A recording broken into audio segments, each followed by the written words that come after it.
I mean, I think to date, the U.S. has only really lost 2 wars.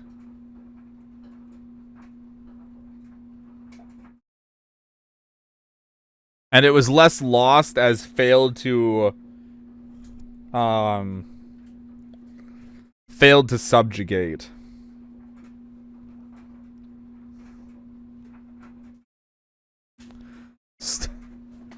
Let's get going with Steins Gate spoilers 3. I feel like you get way less Steins Gate spoilers in this than you get like Chaos Head spoilers. There's a lot of Chaos Head spoilers. Looks like I got the tail end of a neat conversation, but something I wanted to say on the topic of things that don't get covered much in school is the U.S. his very own genocide against the Native Americans. Yes. Does not get covered almost at all. Honestly, it gets covered more than most, though.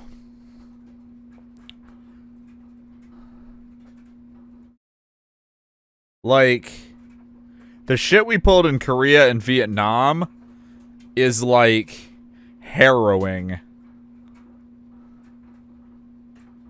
Whereas compared to, like, don't get me wrong, I'm not gonna say the Trail of Tears wasn't fucking horrible. And the things we did to the native people were absolutely horrible. But the things we did in Vietnam and Korea are basically just those plus the extrapolation of additional power.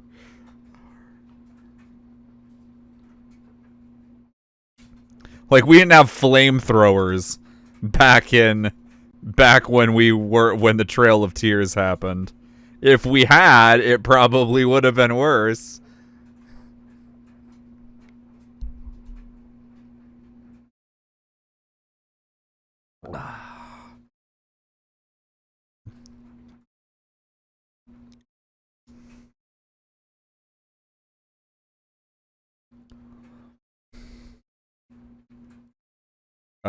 Okay.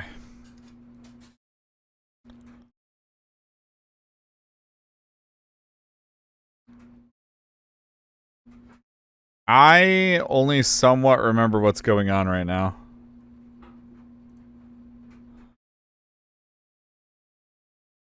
And it's not gonna give me history, because history is localized to a single instance of the game.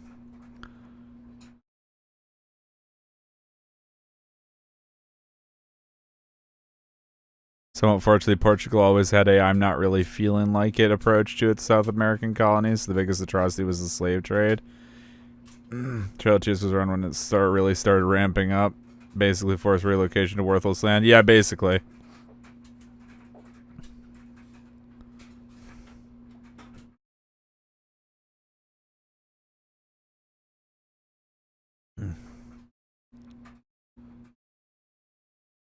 The place was as crowded and noisy as ever. The footsteps of people rushing to the station to get home after work, the voices of people talking into their phones about where to meet for drinks, the screams of joy as old friends were reunited. It all blended together, and it all had an effect on anyone who passed through it, even for a moment. 6 years after the Shibuya quake, the city had been rebuilt to the point where there was nothing left to remind you of it.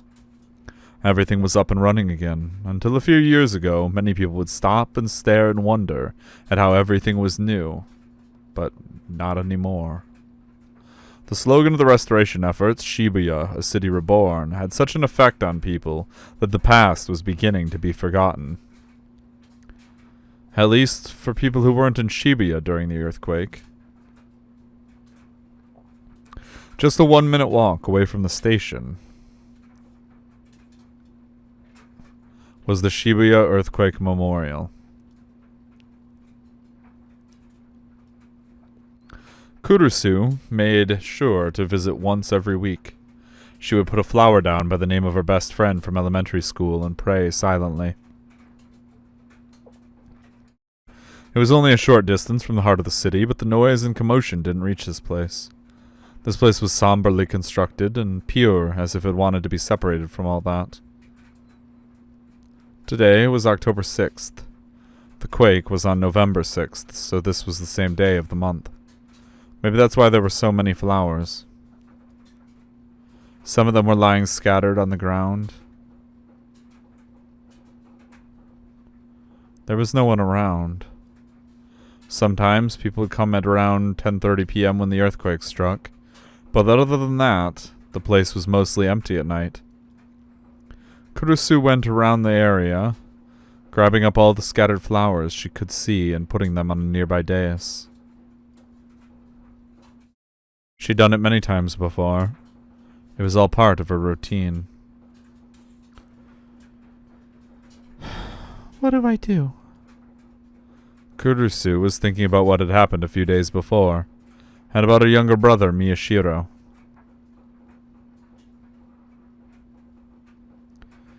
You're going to be killed, Miyashiro Takaru. She'd heard it clearly.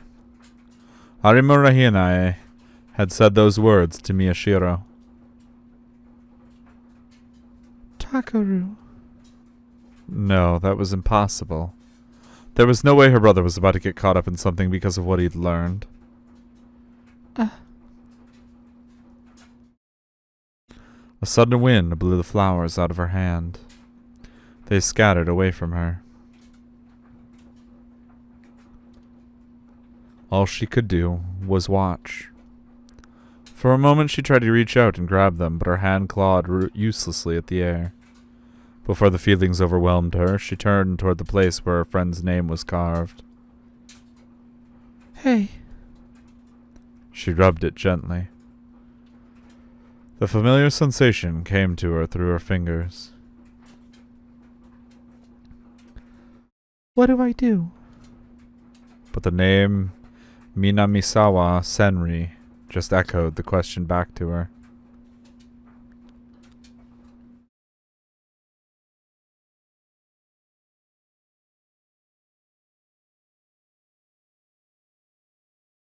Are we supposed to know that name?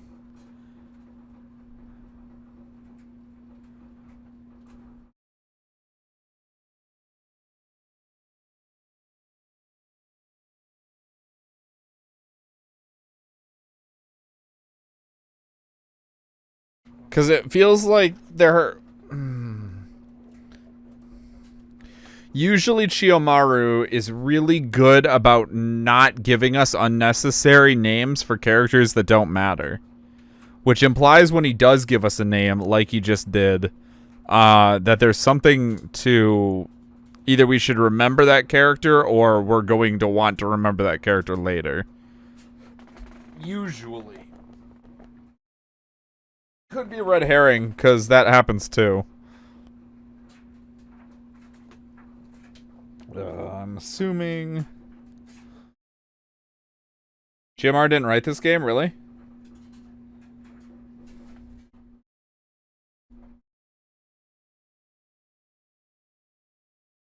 Who did?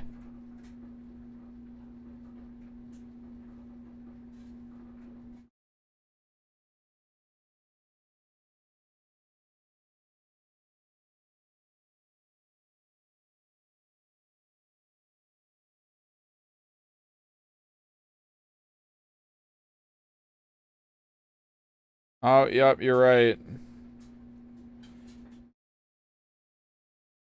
It's based on an original plan by Chiyomaru Shikara, but he was not the one who wrote the game.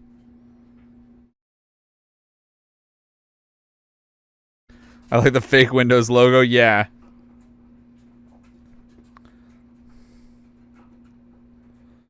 Was directed by Wakabayashi and was written by Umehara.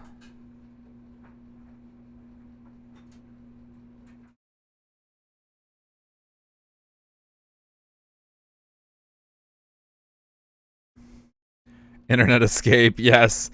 These are all really good. Takaru is using Windows 7. I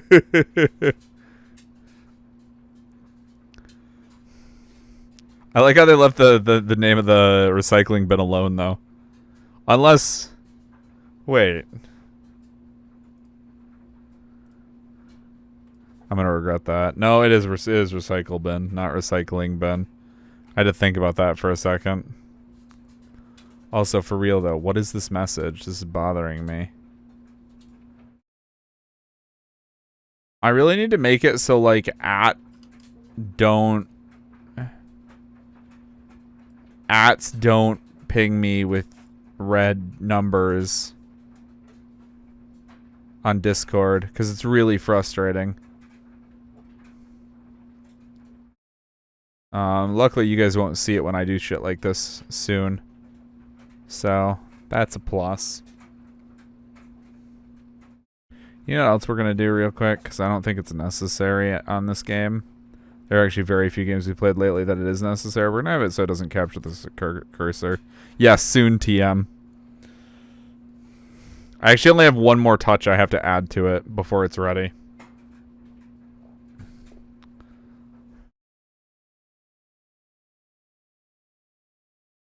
It's just missing a little bit of color. You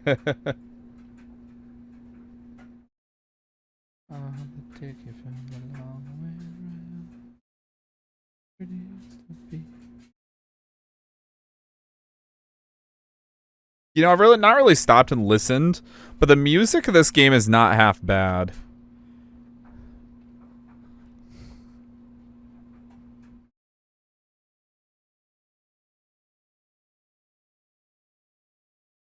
Like, this BGM is like a really solid beat.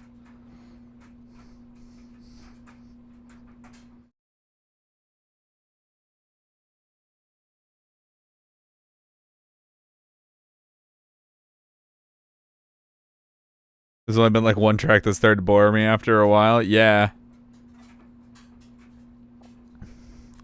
I like this track especially because when you're not just actively listening to it, it isn't like overbearing. Like, it doesn't draw your attention to it when you're not actively listening to it. But when you do stop and actually just, like, listen to it for a second, it's solid as well. Like, it's not, like, totally forgettable, but it's not obnoxious, for lack of a better term, either.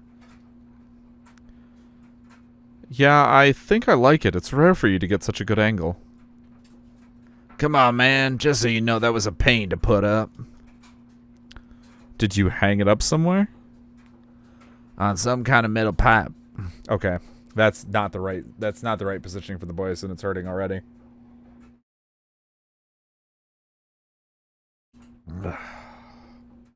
Robotics Notes did have a really good soundtrack. True.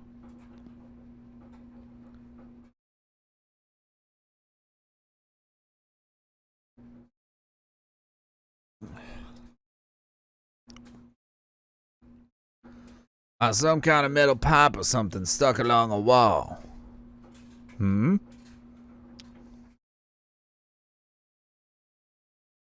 No, you mean a drain spout. It takes the rainwater that builds up on the roof and... No one cares. I use my own money to pay for the rubber bands I used to tie it up. Pay me back tomorrow. What? You're the one who decided to put it there. And this was your idea, President Miyashiro.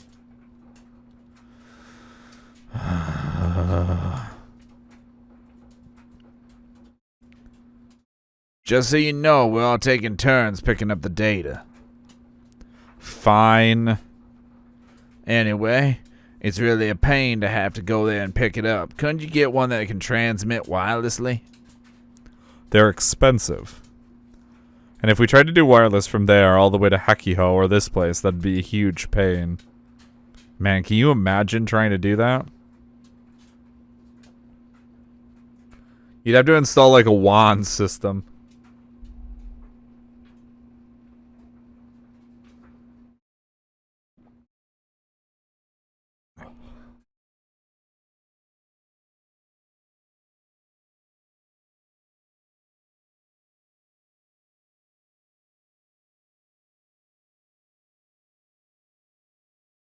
We're ignoring the way I just pronounced that, just so we're on the same page. So what about you? Huh? Aramura, did you get to see her? I guess. It depends on how you look at it. I'll tell you tomorrow. I got some interesting information. What? Tell me now. It's almost time for Shibuya News' broadcast. Huh? There's a broadcast today? You should have been more careful. You need to check everything more carefully. It was at the very bottom of today's update, club member Ito. Shut up.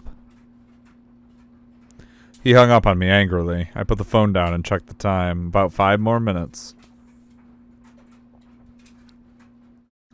I opened Shibuya News and waited for the broadcast to start. After that... Let's see if I can remember this character's voice. Aramura had waited about an hour before she'd come out of Cafe Lax. I thought about pretending to run into her, but I didn't want to go up to her too fast and have her find out I was listening. As I waited for the right moment, she got in a taxi and left. She was probably heading to the Shibuya police station for an interrogation. This was amazing. I wasn't able to talk to Arimura, but I knew I'd managed to get much more important information. There was a lot about their conversation I didn't understand, but I was right about one thing. The police were treating the incidents, or at least revolving dead, as murders. No, maybe not the police. That detective, Shinjo, was it? He seemed to be acting separately from the rest of the police force. And he had some kind of secret about it that he shared with Arimura. But more importantly than that, and more importantly than anything, the sticker he was talking about had to be the sumo sticker. From what he'd been saying, I was sure of it. And while he knew about the sumo stickers, he didn't seem to realize their importance. Maybe he hadn't realized that they were at the other 2 crime scenes. Here's the interesting thing I'm wondering. It is possible that the sumo stickers aren't there as some sort of like supernatural spying mechanism. They could just be there to cover up the holes from a previously installed spying mechanism. Sounds like a plan, Axel. Don't forget your bath buddy.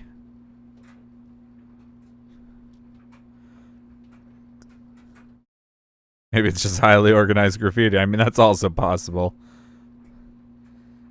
Chaos Series is really good about their incredibly over-the-top red herrings, so... Good. I really was one step ahead of the police. This really is my big chance.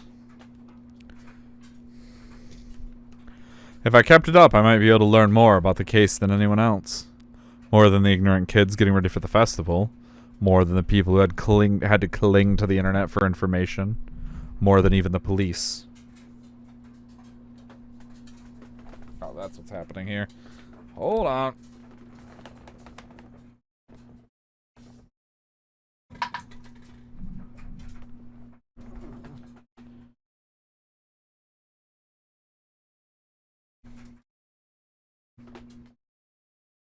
There we go.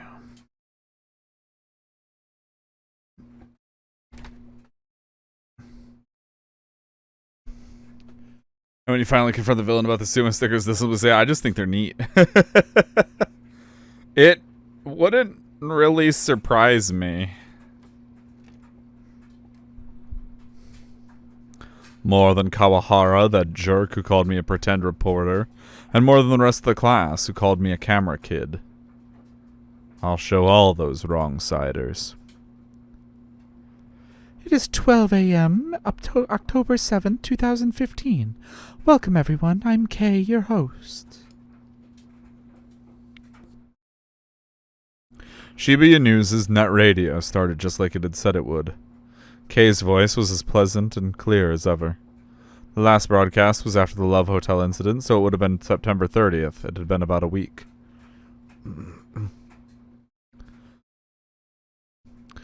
That awful muggy heat is going away, isn't it?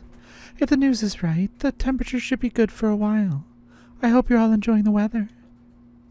As I listened to her voice read out all the latest information about Shibuya, I grabbed a magazine off a cabinet shelf. It was a back issue of Cool Cat Press that I'd bought, or rather been forced to buy, from Gen. Just like with Kay's broadcast, it had been a while since I'd spent any time with this. I paged through it, looking for an interesting article.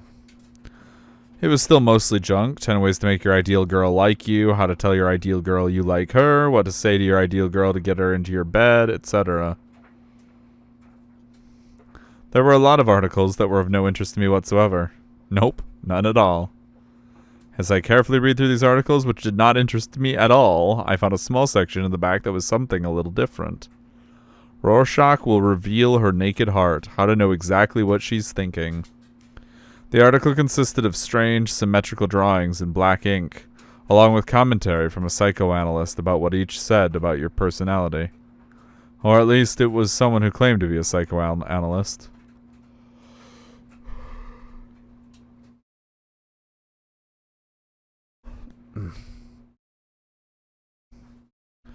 And at the very end, there were even diagrams on how to use these pictures to see how popular you were or how compatible you were with a certain girl.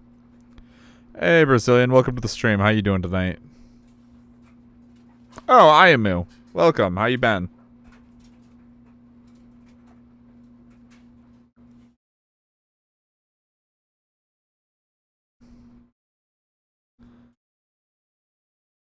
Some crazy shit happened lately. That is a thing. Yes. And I lost my internet for months. That makes sense. It has been a while since we've seen you.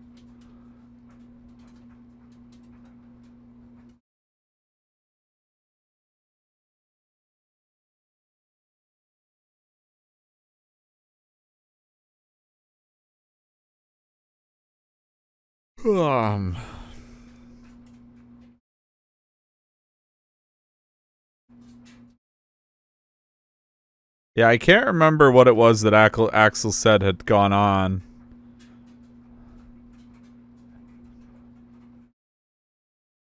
But it sounded like a bit of a show. I got a job now and I have almost no time to chill. That is a mood. Now that's what matters. That you're fine.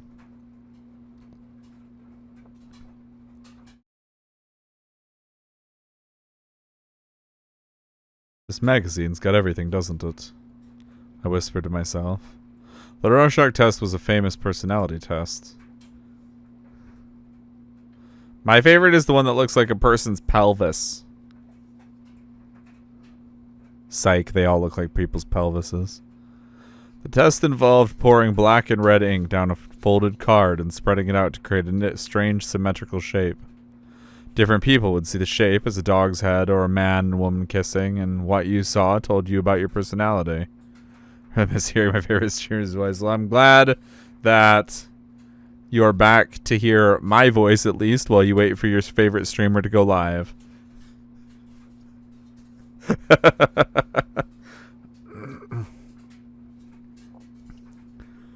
But the idea of using it to determine your popularity or your compatibility with a certain girl was just so stupid I had to laugh. This one's a sheep, huh? Let me see. If you saw this as a fur-covered animal like a sheep, you have a strong urge to hide your real desires. Girls say they don't know what you're thinking and are cautious around you. Your popularity rating is 20 out of 100? Yeah, that makes sense. Takaru doesn't deserve more than a 20. Huh? I snapped back to my senses. That was close. I almost did the whole test. I tossed the magazine on my desk. And then, as if she'd been waiting for me to finish, Kay's voice became a little more serious.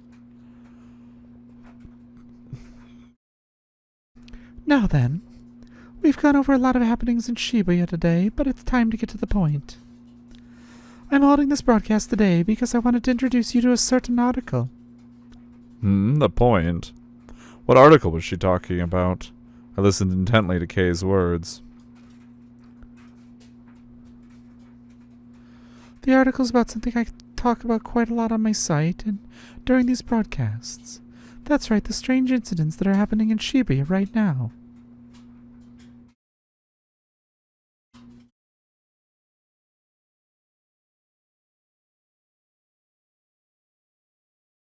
Don't we know this bitch? I swear to God, if I had to make up a voice for a chick that already had a voice, I'm not gonna be happy. I've told you before that these events are occurring on the same dates as the New Generation Madness, but this video points out another thing they have in common. What? Had someone other than us noticed? This is the address. I clicked the link she posted immediately after I saw it. It was an address for a Nico Nia video. It's an address for your Nico Nia video. Dun dun dun! The few seconds it took to load felt like an eternity. It is! There it is. Huh? Huh? I saw the thumbnail for the video and quickly turned away. And then I grabbed my phone.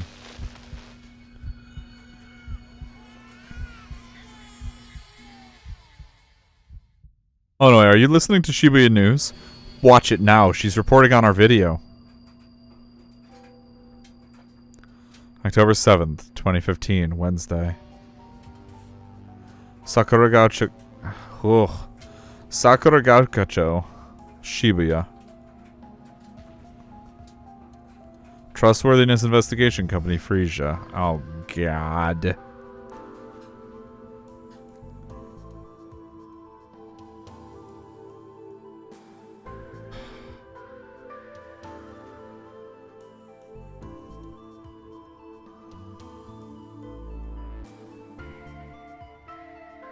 What is the priestess doing here?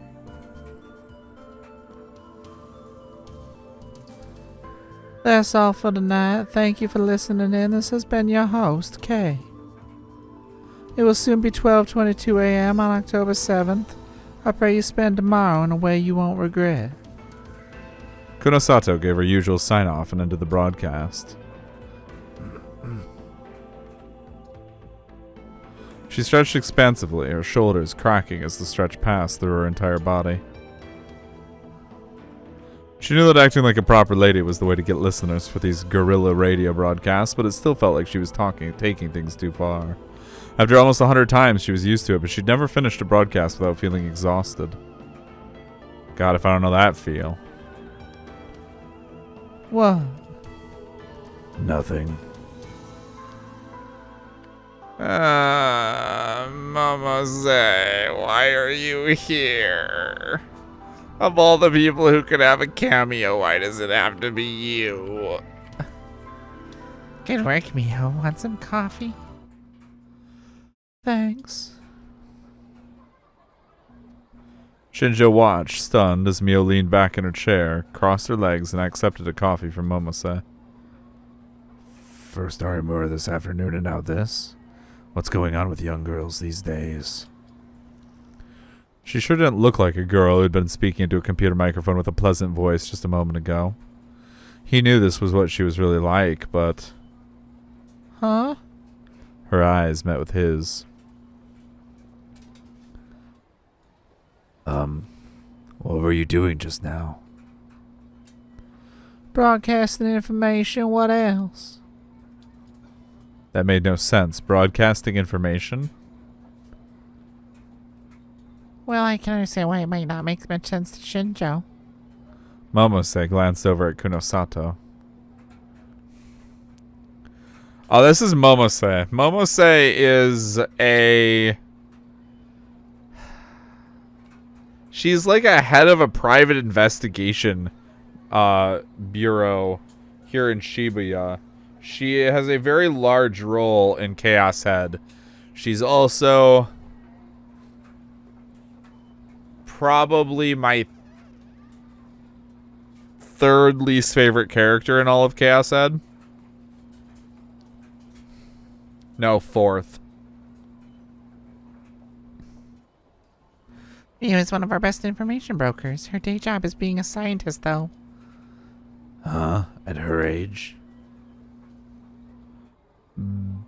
Bitch, did I stutter? That's right, she's a genius who skipped several grades to go work at an American lab.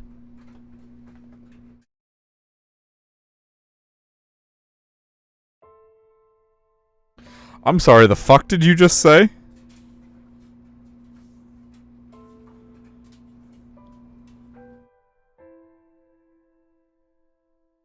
I'm just talented. Real geniuses are on a whole different level altogether.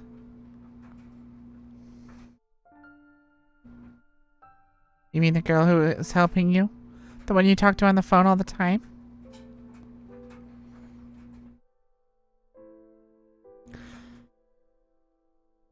And when was this game made? Was this made before or after Steins Gate Zero? Please tell me I'm onto something. Please. Do you understand I would fucking kill for a Maho cameo? Who do I have to tie up and threaten with their lives to give me a Maho cameo in one of these games? Kunosato nodded and started to massage her tired shoulders. He'd had no idea.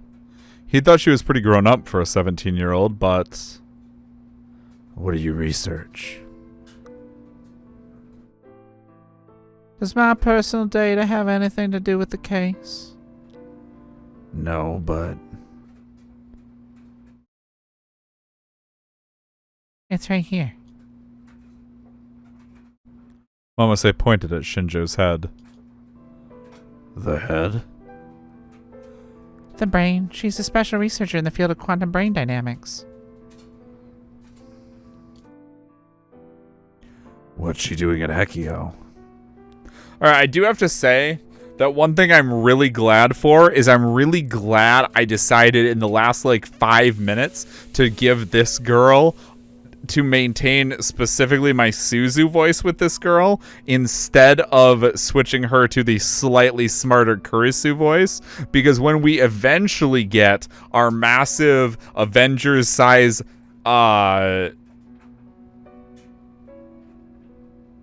crossover and I have to voice all these fucking characters, it makes me feel really happy that Mio, Maho, and Kurisu, all of which who know each other, who are definitely going to be speaking to each other at some point in that crossover, have different voices. I'm really happy about that because my worst nightmare has still not come true yet. Although I think it's going to happen in Dash, which is 2 characters from 2 different games that I gave the same voices to being in a cameo in one of the further games and having to talk to each other with the same voices. That has been my biggest nightmare and I've so far avoided it. I think we're going to have it happen in Dash with with President Candy and Daru though. The despair of being alone voice actor, yes. I only have so many.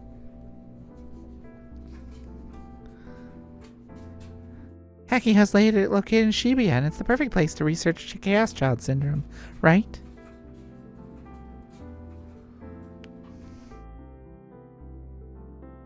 Can we get to the point? Without waiting for Shinjo or Momose to agree, she continued. Did Aramura have anything to say about the sumo stickers? She's not very polite to me. He sighed to himself. Hey. No, I don't know why you care, but all she said was that she found them creepy. Are you sure? Yeah, why do you care so much? Come to think of it, you were just saying something about the stickers, weren't you? He thought back to how different Kunosada's voice was when she was on the radio. What were you doing? I told you, broadcasting information. Why are you giving him a real explanation? You're gonna be working with him until the case is resolved, after all. Kunosada didn't bother to hide her displeasure at Momose's interruption. It's give and take, right?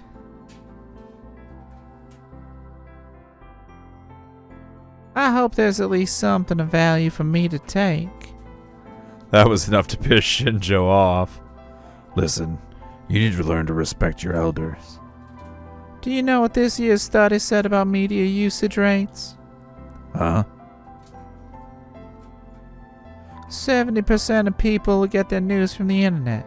For teenagers, it's 80%. For those in their 20s and 30s, it's 90%. In all cases, it's a higher percentage that get their news from TV. If you limit yourself to urban areas only, the percentages are even higher. Less than 10% of people in their teens and 20s read a daily newspaper. That figure hasn't changed much in the last 2 years. Over half of middle school students have a smartphone. 95% of my high school kids do. And if you have a smartphone, you're using the internet. Wait, what are you talking about? How many people do you think rely solely on the internet for their information?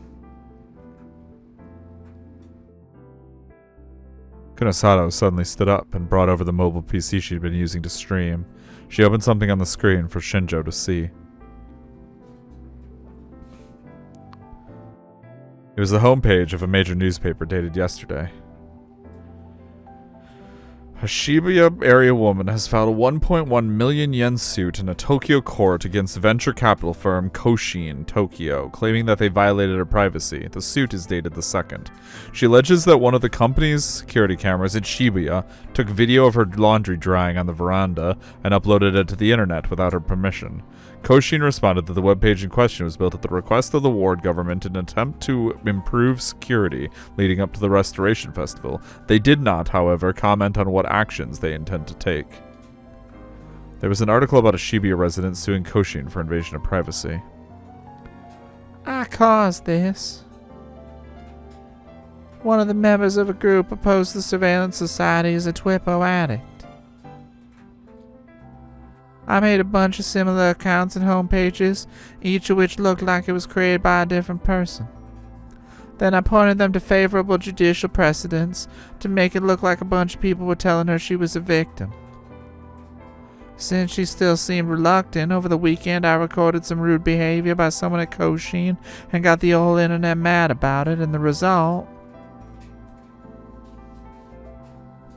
was this, she said as she tapped the PC. No way. When a person relies on the internet for their information, they'll accept any offline source that confirms the natural biases. I'd be willing to bet that she never read anything about the relevant case law besides what I pointed out to her. Not that I've ever seen her face, Kunosato continued. The way she spoke alone was enough to make Shinjo believe she was telling the truth. Well, why would you do something like that? Mama said told you that Koshin is probably up to something, right? I agree. So I'm trying to damage their public image as much as possible, and what I want now is information on the sumo stickers. The screen was indeed showing a picture of the sumo sticker. And then... The Hekiho Academy Newspaper Club. Shinjo's gaze landed on a phrase in the video's introduction. Wasn't that where those kids who snuck into the Love Hotel went? I told them not to get involved. His tone was irritated as he remembered the faces of the boy and the girl. Kunosato, however, seemed to find it rather entertaining.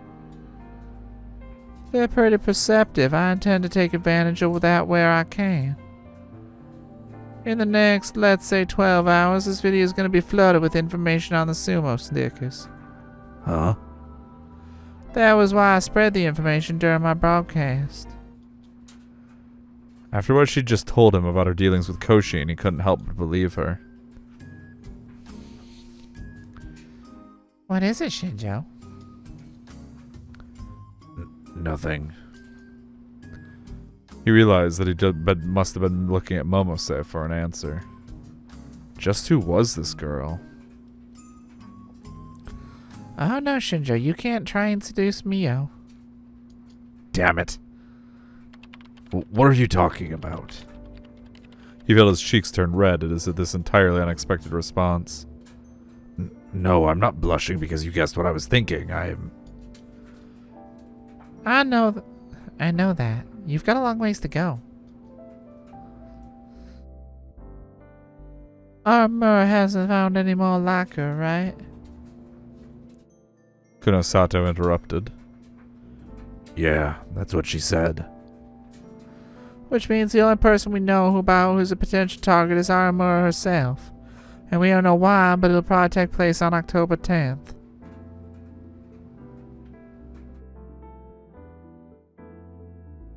Yeah. October 10th. The date of the vampire incident 6 years ago. If we have to, we can use it to set a trap. Not that we know for sure she's a target, but... What? We can't do that. Shinju slammed his fists down on the desk and glared at Kunosato. That was going too far, even for him. But... instead of getting scared, Kunosato glared back at him with an expression he'd never seen before. Her face was cold and dangerous, like the blade of a knife. She looked more like one of the people he'd arrested than anyone he'd saved. You're helping me solve this case, right? Just so we're clear, when I need you to follow my orders, you will. And just so we are clear... Kunosato put her hands on the desk and drew closer to him. The person in the world I most want to kill is the one behind these incidents. And after that, it's Aramura and her ilk.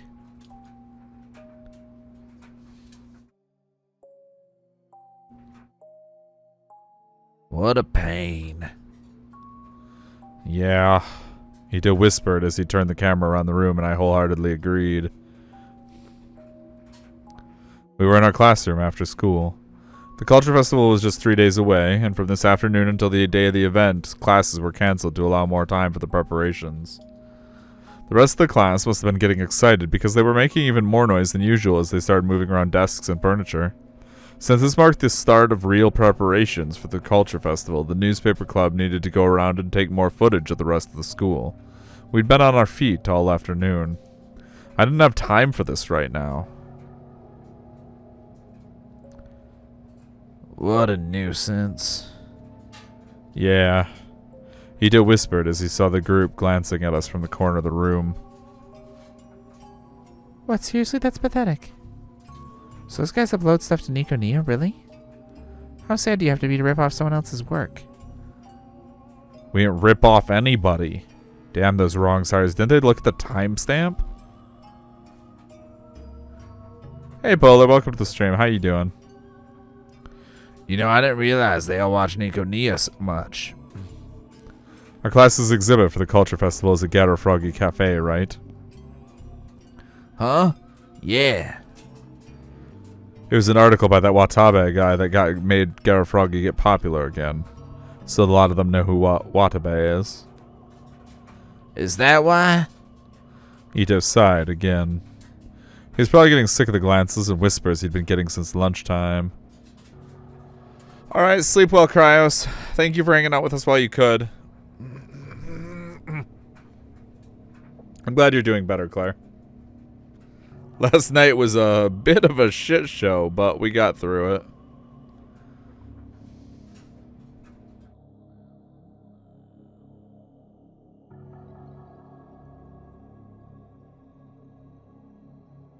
So was I. Gah. Miyashiro? What? The look on Kawahara's face said, I had better things to do than waste my time with you right now. How far are you with the footage of the preparations of the Culture Festival? So that's all I wanted to talk about. Well, yeah, how was I supposed to answer that? We were just recording a video, so there really was no point when it was finished. And please stop looking at me like that. What? How far are you?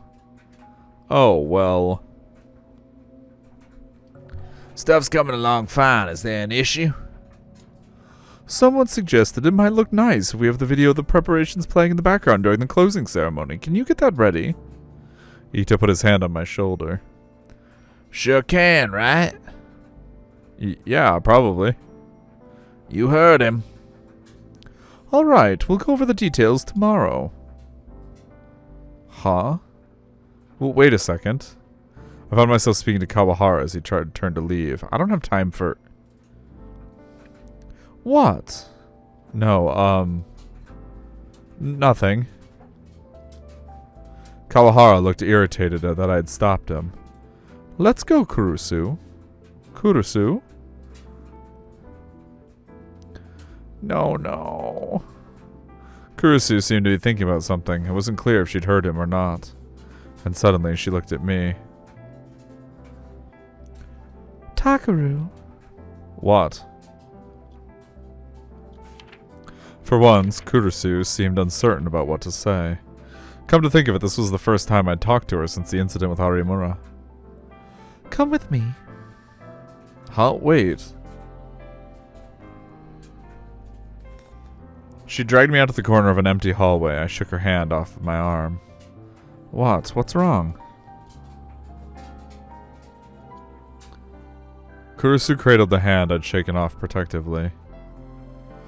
Have you met Aramura since then? Since then? You mean since we met in the student council room?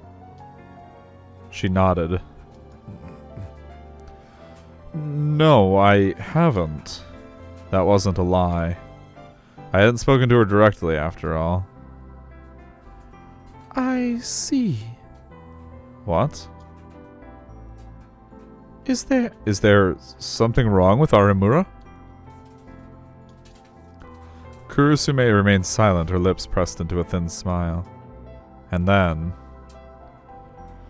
You uploaded a video about those cases, right? Delete it, now.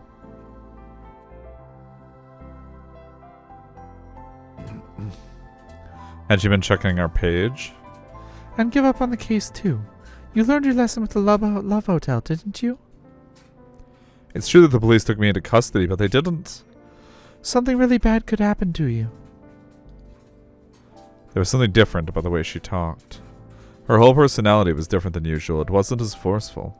She was lecturing me, but instead of looking me in the eye, she was cradling her arm. It was as if she was speaking to herself, not to me.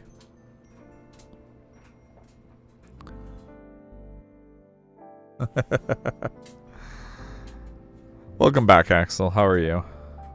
I assume your bath was nice? For the first time since I left the orphanage, I thought I might be able to win an argument with her. I'm not doing anything dangerous. That video I uploaded was just what the newspaper club normally does, right?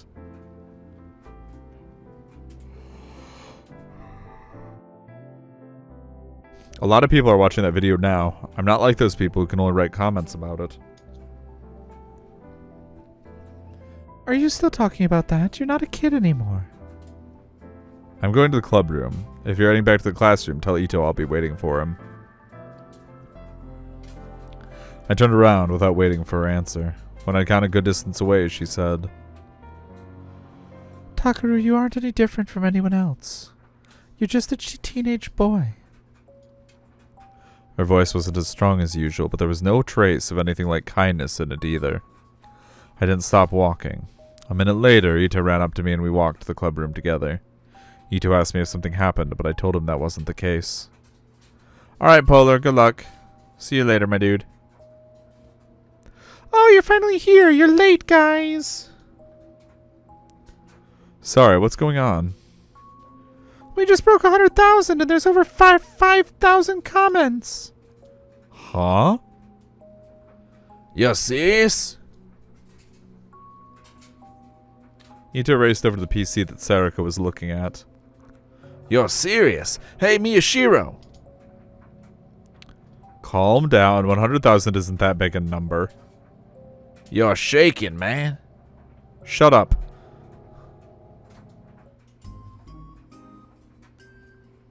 She's right. We broke 100,000. Yesterday, the video had only had 5 views, and now it had over 100,000. Actually, it was getting close to 110,000. Seriously? The cause was obvious. It was the Nikonia news video that had been uploaded this morning. What about the comments on Watabe's article? When I looked before, there was a big flame war going on.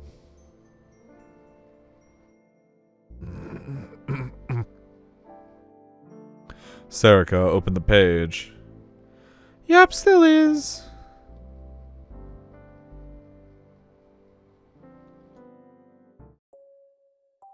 One out of every 3 or 4 comments on the article was criticizing it. I took a quick look at them. Most of them are fakers. The comments are linked to Twippo, so I'm seeing stuff from people who didn't even look at the article. It was this morning when we realized that something was going on with the view count on the video we uploaded. After Shibuya News had linked to it, the video views had gone up to almost 10,000 overnight. That in itself was a big deal. It was getting views faster than any video in the club's history. But this was to be expected. Kay had a lot of followers. After the broadcast that ended around midnight, Ito, Serica, and I had gotten excited and quickly got in touch on our smartphones. We'd stayed up until close to dawn watching the number go up. But just before noon, it had really started to climb.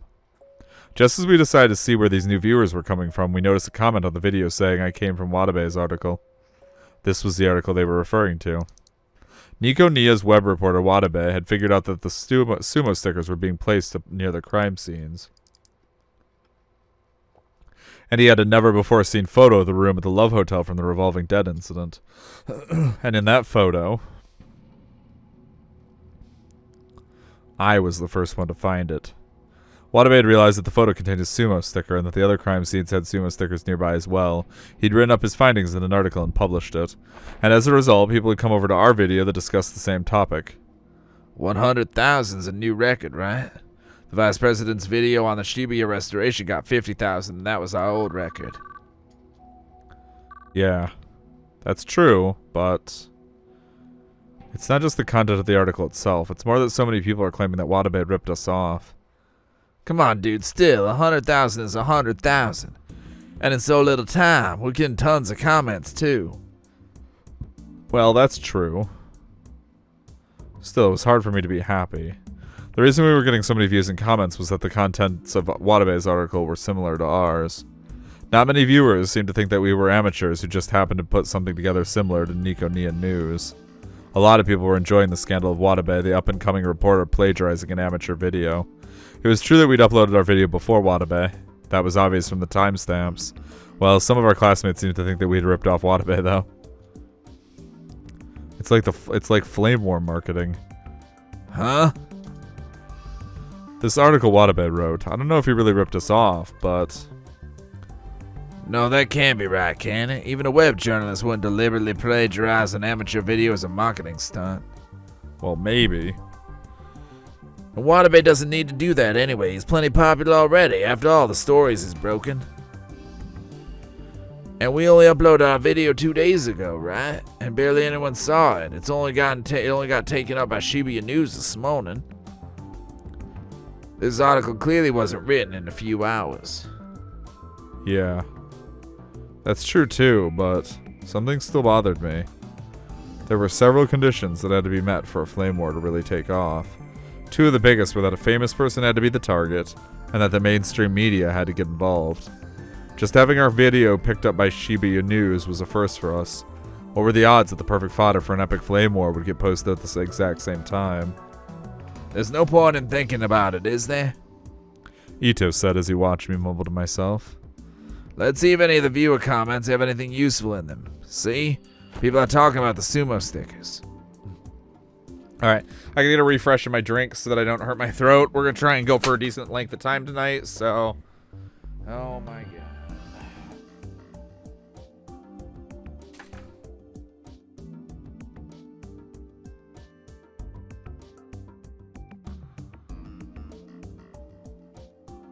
Cool, my phone survived that dive.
Hello, Gently. Welcome to the stream.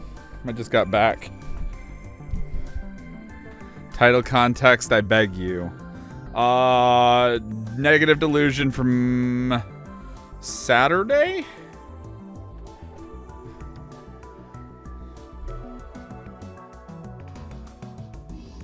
Sounds about right.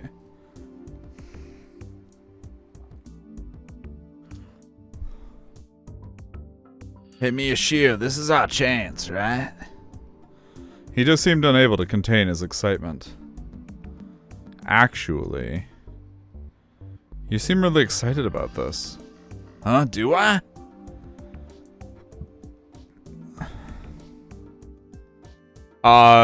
Ito did. Or did in the delusion, yes. Shin's last video didn't get over 100 views after all. Ito's face suddenly went red. That's not the issue here. Was that why? Don't look. Come on. We lost some time because of the Culture Festival, so let's get started. Kazuki. Hey, cutie. Whoops.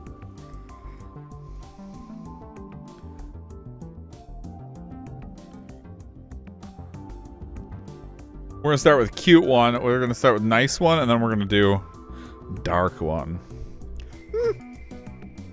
Kazuki looked up from her game. She'd been totally ignoring all of this. For being on business since 2016. Brexit, yes. Print out some of the images from Watabe's article. Ito took them and stood in front of the board. He started to put them up. His face was still red. He glared at the images as he looked for a spot to put them. Come on, check the video. Well, whatever. If he thinks he's fooling me like that, then I'll let him think that.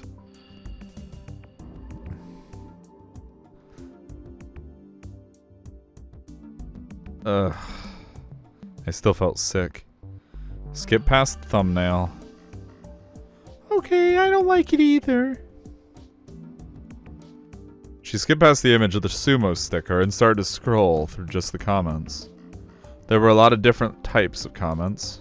Some were claiming that Watabe had ripped us off. Some of them were saying all kinds of horrible things about us. Very few of them were discussing the actual video.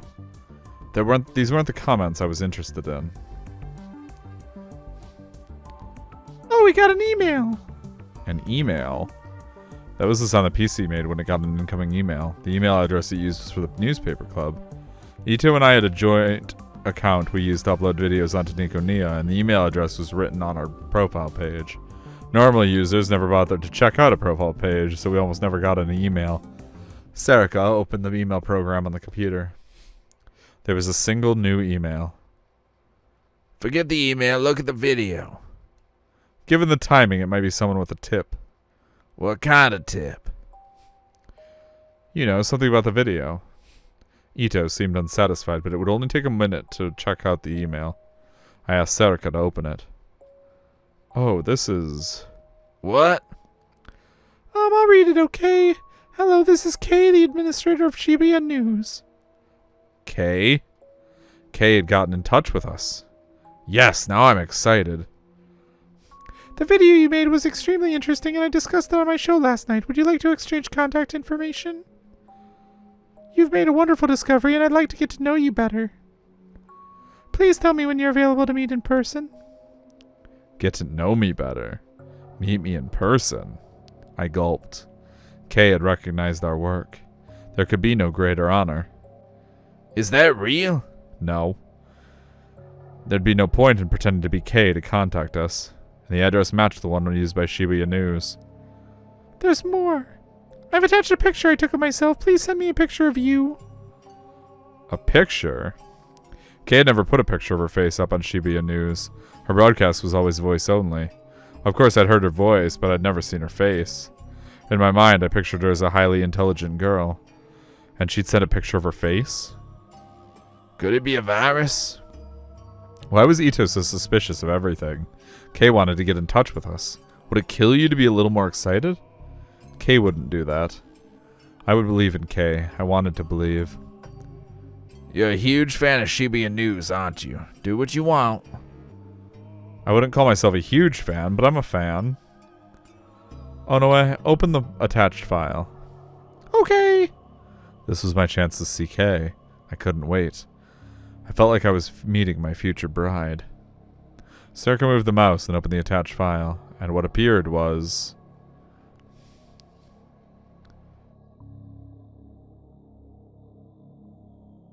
Sexy. Yeah. To be fair, they're not wrong. She's pretty fucking cute. No, no, no. Kay's not that kind of girl. Alright, now we'll load back and get the dark version.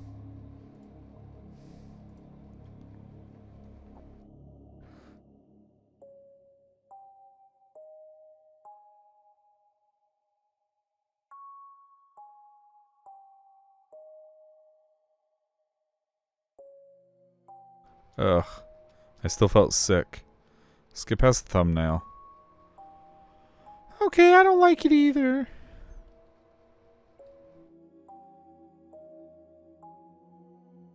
She skipped past the image of the sumo sticker and started to scroll through the comments.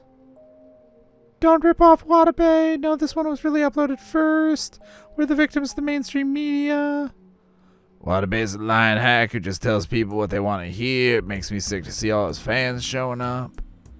Watabe's fans and his haters are going at it and ignoring what's in the video. There are more fans than haters. The haters are getting their butts kicked. There's a huge difference in the number of comments. I don't know if there are just more fans of his watching the video or if a few of them are just typing out a lot of comments. How many real fans does Watabe have? He's on TV, it has to be a lot.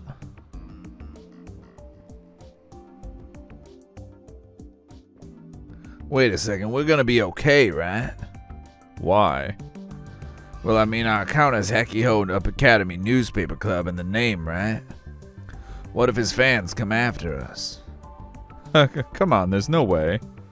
You sure? It's got 100,000 views. I'm not saying that 100,000 people watched it, but at least 10,000 people had to have done so. A lot of them came from Watabe's article, and a lot of those are probably his fans. There's no guarantee that some of them aren't crazy. They might do whatever it takes to get rid of us if they think we make them look bad. You're overthinking stuff. You're being paranoid. I hope so. I'm kind of scared, though. It seems like someone stared at me 100,000 times. It just feels weird and creepy. I can kind of understand what you're saying, but still, you're overthinking this. Yeah, you're right. Ito forced himself to smile. I guess I'm just a little scared since we got 100,000 views. Hey! Sarika cut us off. Is it just me or is it kind of noisy outside? Huh? I listened carefully. It felt like I could hear shouting outside the window, maybe. Ito tilted his head in confusion as he opened the window. And then... Hekiho Academy Newspaper Club, come out! You little brats who dared to criticize Watabe need to get out of here right now. Using a hidden camera is a crime. Arrest the Hekiho Academy Newspaper Club. The Hekiho Academy Newspaper Club should get on their knees and beg for forgiveness. The Hekiho Academy Newspaper Club must taste our fists of justice. A large crowd was gathered outside in front of the gate. They were screaming our names. Oh no. There's over 100 people out there. Ito quickly crouched down and got away from the window. They've got signs. One of them said kill the newspaper club. You're kidding me. Why would they come after us like this? We didn't do anything wrong. Hey, what do we do, Miyashiro? What do we do? Both Sarika and Kazuki are staring at me nervously. I don't know. If we go out there, we're going to get the crap beat out of us. Why is this happening? I don't know. It's Watabe. That must be Watabe's fans. Maybe Watabe himself sent them after us. send them after us. What? He might have sent them to kill us. Don't yell! Let's just run away. Crowd psychology is a scary thing. Even a normally calm person can go crazy the minute they join a crowd. There's no chance we can talk to them reasonably. They're going to kill us, so we need to run. Bring out Miyashiro Takaru! The crowd outside yelled my name. I felt my blood run cold when I heard it. Ito Shinji, Kurusu no Onoe Saraka, Kazuki Hana. Come on out, you criminals. It wasn't just me. They knew the names of the entire newspaper club. How? How do they know our names? What's going on? Is this the price we pay for getting 100,000 views? God damn it. Sarika, Ito, and Kazuki were all starting to panic. To be honest, so was I. I had no idea having this many people scream my name was so scary. Over 100 people were in front of the gate, and they all knew about us, and they all hated us, and they were all ready to hurt us. No normal person would ever be the object of so much hatred. Hey, this is really bad. Ito had fearfully taken a peek out the window again. His voice was almost a scream. They made it inside. Huh?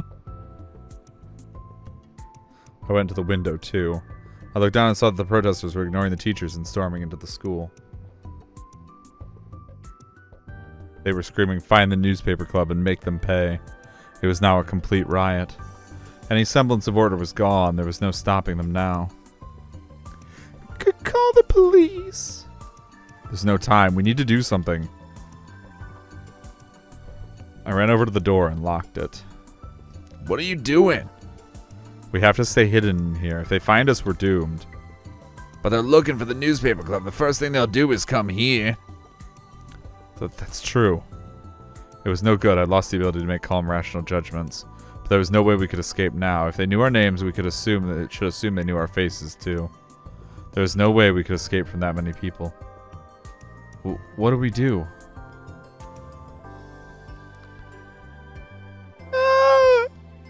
There was a loud pounding at the door. They're here already. I could tell that there were several people right outside the door. They were yelling, "Come out and we know you're there."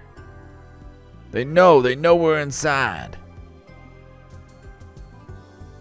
Taku, they're gonna kick the door down.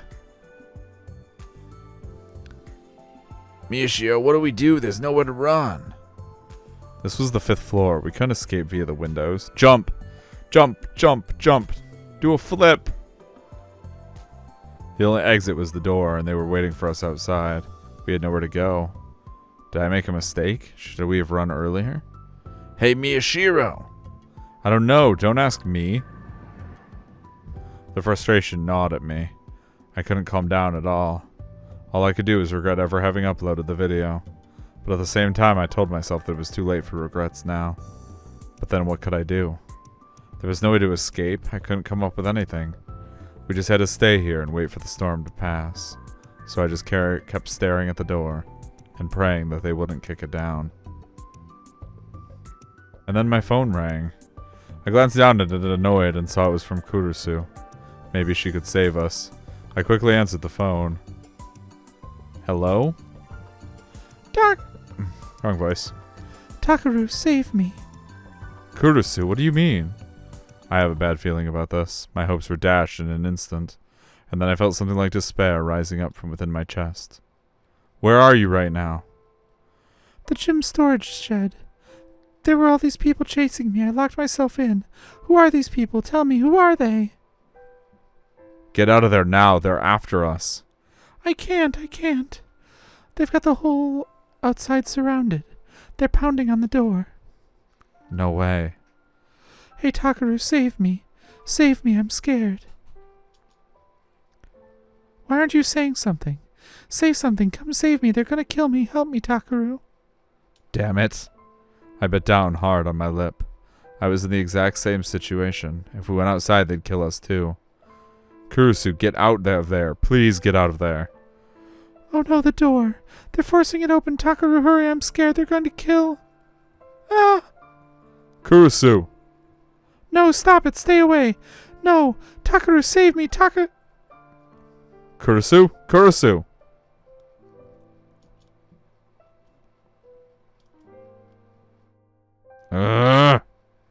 Oh no. How could this happen? It was so awful. How could something so insane happen? If I'd known this was going to happen, I would have listened to Kurisu. I should have just deleted that video. I never should have uploaded it.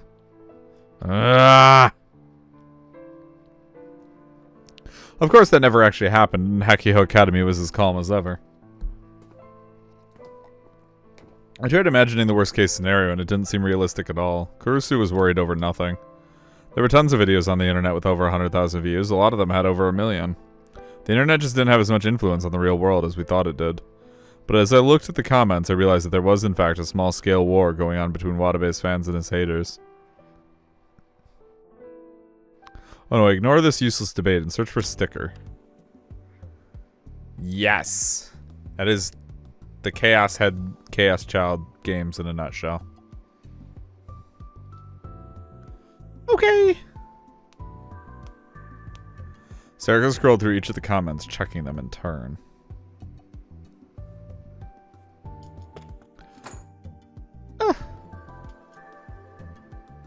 I'm not seeing anything useful. One guy was calling it the Fatso sticker, another was saying Sumo sticker is my waifu. Sarika must have been getting annoyed with it too, because she started to use her free hand to play with her Gator Froggy Star app. But a moment later, her hand froze. Huh, what's this?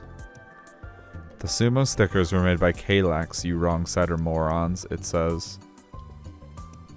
You're the wrong-sider moron. Sure, there was a theory on the internet that an artist named Kalex was behind the stickers, but no one had ever found any proof.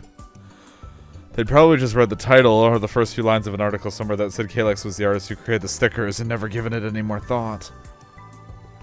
What's this address? There was a URL among the comments that was pasted with no explanation whatsoever. Should I click on it? Give me a second. I took a look at the letters and the address. It's just an Amma blog address, yeah. I wasn't sure, but it didn't look like a very dangerous page. Okay.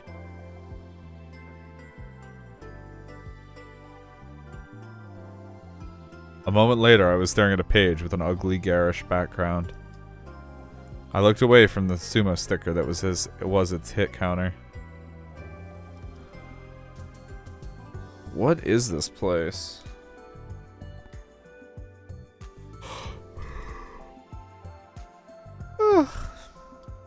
Sarah clicked through the links on the page. Looks like it's a page about the Sumo stickers. Ugh. Must have been a lot of work to get all these. Was this from before the earthquake? Sarika must have still been bothered by the stickers because before she said anything, she scrolled down to the text-only part of the page. The eye in the sticker sees disaster coming and acts to prevent it. The prophecy of humanity's destruction in 2015 was averted by the stickers, though there was still some damage.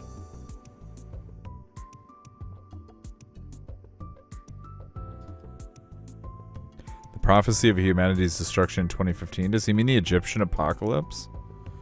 I'm amazed you knew what he was talking about. Everyone knows that. I read further down the page and saw that he considered the crash of 15 to be part of the prophecy, and said that the stickers had saved humanity. Between the text and his choice in colors, the guy who made this page isn't right in the head. Come to think of it, the crash wasn't that big a deal in Shibuya, was it? Did the Sumo stickers protect against solar storms or something? Idiot, why would you believe that? Shibuya wasn't hit bad because the restoration project provided for protection against solar storms. This is just the barrier theory. The barrier theory? How could she forget that? A long time ago, we spent a lot of time looking into this. The theory says that since sumo wrestling was originally a Shinto religious rite, the stickers have some religious meaning. It says they form a barrier. What kind of religious meaning? Crap, I didn't know. Anyway, the barrier theory is nonsense. They're called sumo stickers, but there's no evidence that they're actually supposed to be a sumo wrestler. Good, I guess I fooled her. What's this, Taku? What? I know the answer. You know who created them? Huh? This. Serica said as she pointed to a page about the creator of the sumo stickers.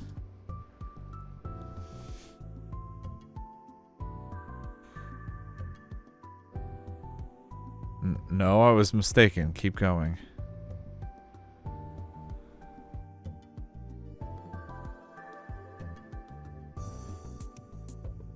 As I said in my last entry, I'm going to go into more detail about the sumo stickers. First, I'd like to answer a question that's on the minds of everyone who visits here. Who made the sumo stickers? Many people seem to get this wrong, but the creator of the sumo stickers is not, in fact, Kalex.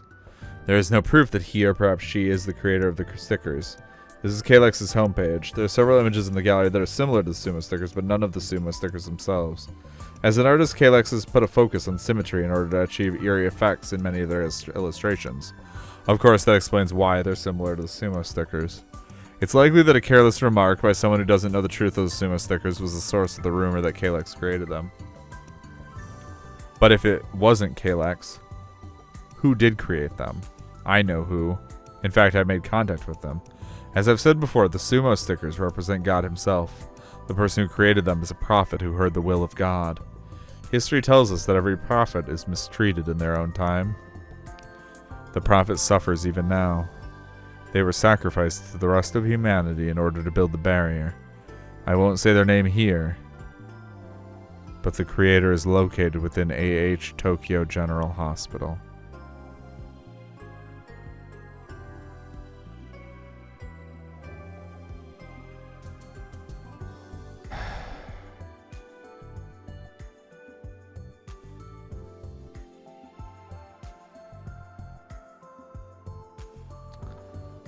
That's a thing. Okay. My background was using the nastiest colors I'd ever seen. My eyes were starting to hurt. What's this? Between this and the sheer number of sumo sticker photos, it was clear that the page's author was a little crazy, but had done their homework. The creator of the stickers was sacrificed to the rest of humanity in order to build the barrier. No, maybe more than a little crazy. They were totally nuts. I hadn't read a page like this in a while. This creator. I stopped scrolling down the page. Look. Her voice was shaking a little as she pointed at the screen. It's inside AH General Hospital. Taku. I knew what she was trying to say. I could see Serica's shock out of the corner of my eye, but I couldn't take my eyes off the words AH Tokyo General Hospital. That was the hospital. That was the hospital I'd snuck into with Serica in elementary school, the one I saw in my dreams all the time. Hey, Miyashiro. Miyashiro.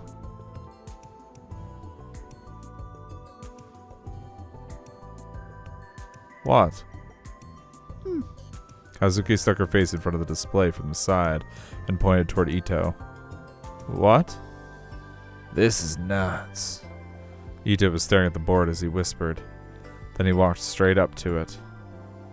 I knew it. Hey, look at this. He pointed toward the pictures that were stuck up on the board. What is it? I tried to hide my shock at what I'd just seen, but my voice was quivering. But Ito was completely ignoring me. He ripped off a few of the pictures.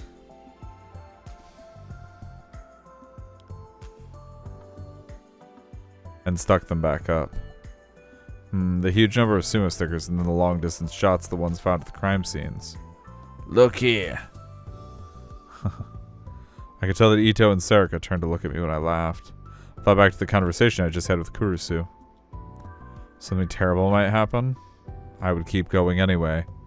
I would probably keep going all the way, because I wasn't just an ordinary teenage boy.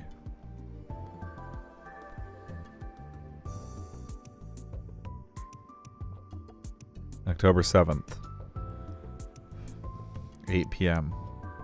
Tomigaya, Shibuya.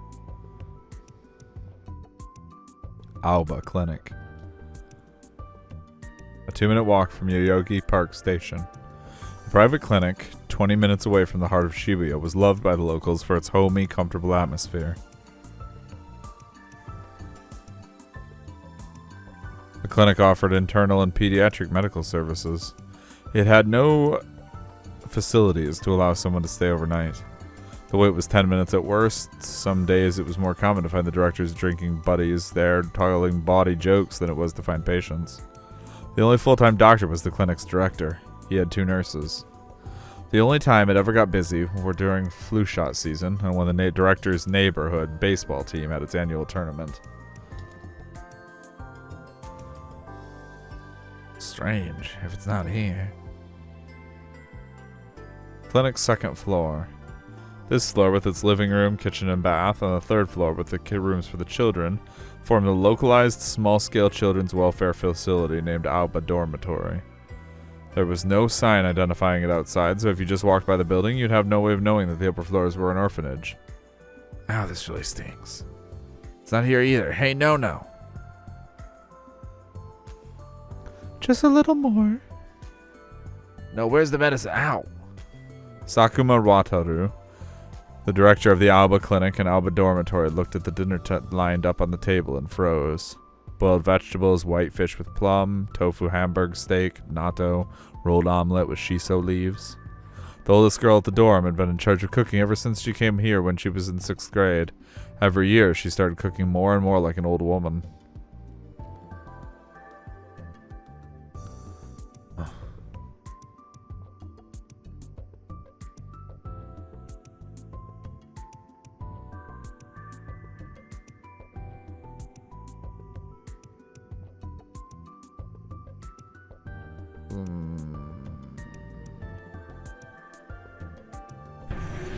Listen, you're not a grandmother. Cook some meat. You can ask for meat after you get rid of all that meat around your stomach. I don't want to be in charge of keeping your blood pressure down once you get old. We've got growing kids in this family. Ah, damn it. Sakuma pressed his hands up against his temples and rubbed them. What's wrong? I can't find the loxaporofen. You know where it is? What, do you have a headache? Yeah. I think... Wait a second, do you have a hangover?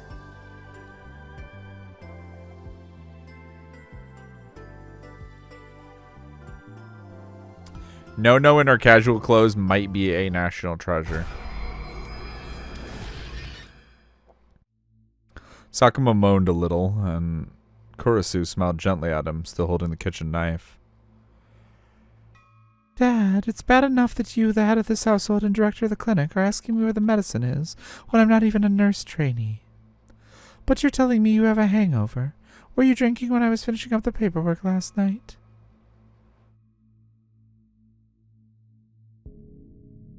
No, I was working too. Then you were drinking during work. I see. I don't have any medicine to give to drunks, and also no drinking for a week. Oh, hey, no, you're kidding. It's all done. Call the 2 of them.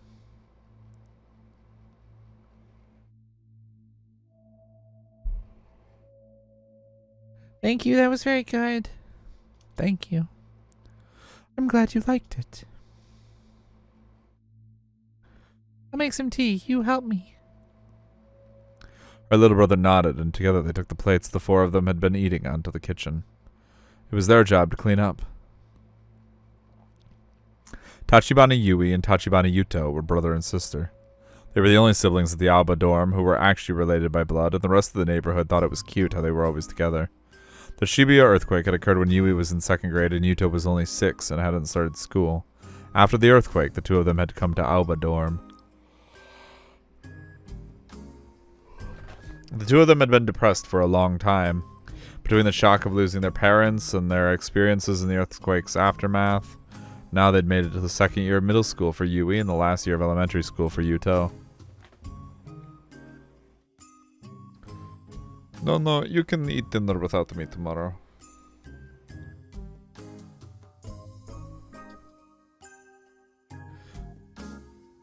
During the meal, Sakuma had complained about Nona's ban on his drinking, but Yui had told him he'd brought it on himself.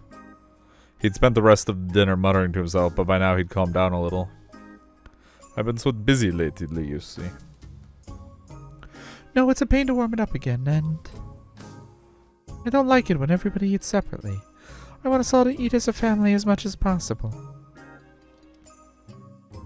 But why are you so busy? Kurusu checked the clock as she spoke. It was almost 9. Alba Clinic closed at 6:30 p.m. and it was often after 7 p.m. by the time Sakuma finished his paperwork and came upstairs. Kurusu would have dinner already around that time, but it was true that lately he'd been coming up later and later. Sakuma shrugged and said he wasn't sure why exactly, but the clinic one of my old university buddies runs in Shibuya is busy too, and the big hospitals around here, like Age Tokyo General Hospital in Yoyogi, for instance, have also been really busy lately. No? Oh, sorry, and... Well, there are a lot of theories. Some people say it's because people are excited for the festival and hurting themselves. Others say it's because they're starting to look into that syndrome again. They're looking into it again, after 6 years. The only thing that's really fixed in this town is the town's exterior. You can't fix what's in here so easily. Sakuma patted himself on the chest. My patients are the same as ever, but my old classmates and the other people I know are sending me a lot of people. It's making my shoulders really stiff. As her father rotated his shoulders to stretch them, Nono told him he was doing a good job. He normally looked like a goofball, but Kurusu knew that he was reliable when it counted. Alba Clinic was far enough from Shibuya that it hadn't been damaged during the quake, and so it had remained open. She'd heard that Sakuma had taken patients with minor wounds, a field that was outside his specialty, and treated them. When she helped at the clinic's front desk, the patients would often tell her grateful tales about what he'd done for them. What's with this pear? It was on sale at Parlor Nishino. Let's eat. Yui and Yuto had come back from the kitchen with tea and a sliced pear. She stuck a toothpick in a slice as she spoke. It's so sweet and good. Oh, Yui, did you buy some ponzu? It's as cheap as it gets today, right? Yep, the sale's limited to 1 per person, so I took you and we bought 2. Alright, they say our usual supermarkets change the hours for its limited sales. No way. It's gonna be an hour later, they say. That's a problem. How should we handle dinner shopping then? Oh, we're almost out of bath soap, the one with the white package. I'm waiting for the weekend sale. Where at? Oki Pharmacy. I've got a coupon. Really? That's great.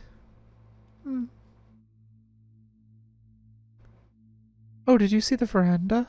The corner where we hang the laundry? What? There's mold. And? If we don't do something, we'll eventually get red mites. No. I don't want that either. Actually, I want it less than anyone.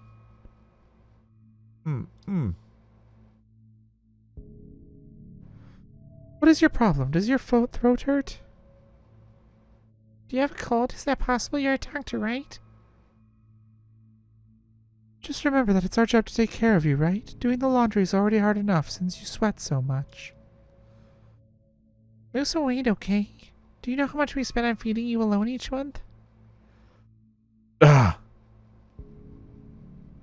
Sakuma slammed his teacup down on the desk. He'd reached the limits of his patience. No, Yui, we need to talk. Sit down. We are sitting down. Listen up, you two. Sakuma pressed down on his temples again as he wondered where to begin. It felt like his headache was getting worse. But in the end, he couldn't come up with any ideas except to say it directly. Can you two act a little more like kids? Huh? The two of them looked at him as if they didn't know what he was talking about. No, what's your hobby? What's this all about? Just answer me, what's your hobby? Cleaning my room. And you, Yui? Collecting supermarket sales pamphlets. The two of them kept eating their pear slices, unsure of what he was getting at. And then they continue their conversation, saying, "What's his problem? It must be terrible getting old."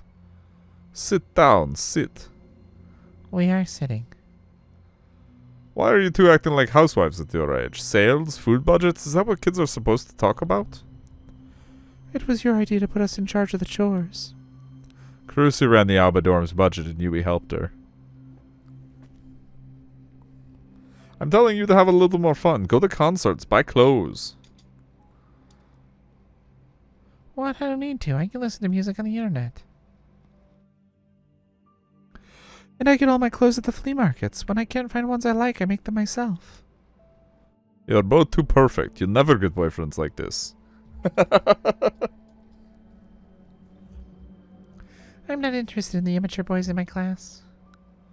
And everyone idolizes Big Sis No-No in middle school. Do they? Of course. Yui nodded. Yui went to Hakiho Academy's middle school, which was located close to the academy itself. The high school and middle school did a lot of activities together, and Kurusu had gone to the latter before as part of her student council president's job. Kurusu chuckled. In high school, they mostly seemed scared of me. "You don't even have a boyfriend? I've never heard you get talking about guys." I'm not interested in the immature boys in my class. What? The boys in your class are the same way? Boys our age are the same no matter how old they are. Kurusu sipped her tea with a smirk. "You and your brother complex." And then she spat it out like she'd been struck with a bullet.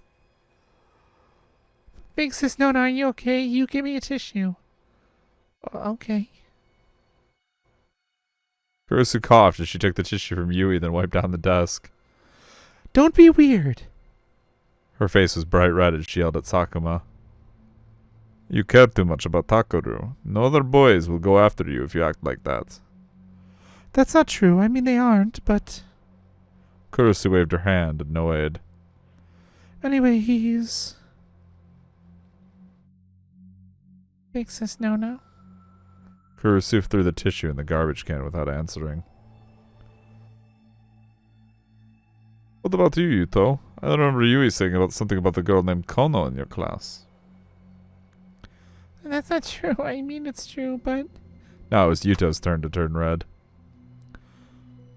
That's right. What happened with that? It was a love letter, right? No secrets, remember? Tell me. Yuto shrank back into his chair, his tiny body becoming even smaller. Then he nodded. Yui leaned forward, excited. And?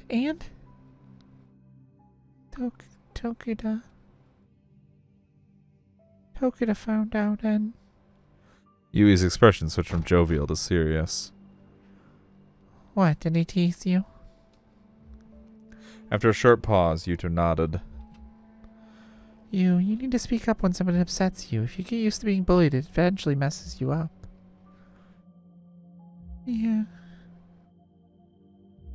But if he teases you good, tell your big sister. I'll get him back. Yui, A girl shouldn't talk like that. you're the one to talk. What does that mean? There were 2 rules in Alba Dorm. After dinner, everyone would gather around the table to talk, and no one was allowed to keep secrets. When Sakuma decided to open an orphanage after the earthquake, he first picked the name Alba Dorm, and the second thing he decided on were those rules. The 4 of them talked until around 10 p.m., then Yuto started to yawn. Telling each other about their daily lives was how they kept themselves grounded. It's cute. I'm coming in. She says to the empty room. Kurusu entered the empty room, knowing there wouldn't be an answer. She started by wiping down the desk and then moved on to do the rest of the cleaning, the same way she always did. So what was the red on that last part? On what last part? Oh, that was because it was a delusion. Nothing had changed in the room since Miyashiro had left. It was still filled with books, papers, and DVDs.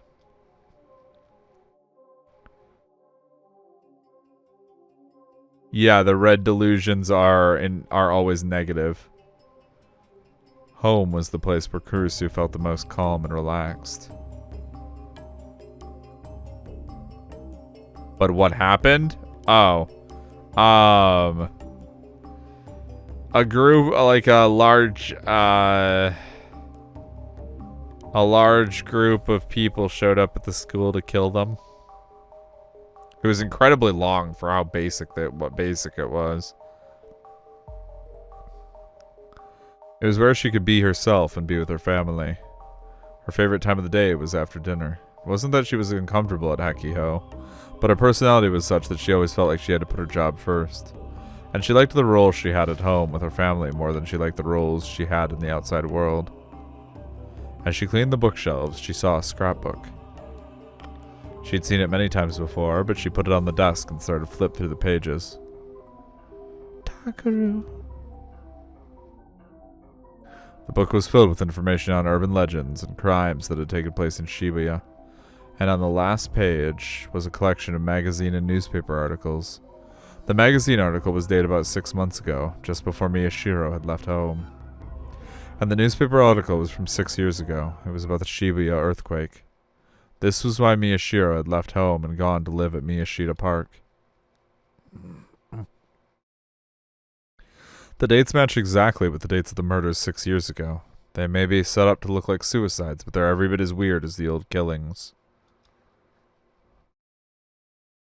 His sprite is super good. You're going to be killed, Miyashiro Takaru. Something might be coming for him, or maybe Takaru was getting involved in something. As his older sister, she had to protect her little brother. But Can I face what happened 6 years ago? There was a knock at the door. She tried to take a few deep breaths to calm herself before she spoke. Who's there? It's me, I'm coming in. Why do you look like you're about to cry? Huh? She quickly put her hand up to her face. She wasn't crying. She took a quick breath to help her focus. What's wrong? You were acting a little weird during dinner. Was I? Sakuma looked at the scrapbook on the desk. Did he do something again?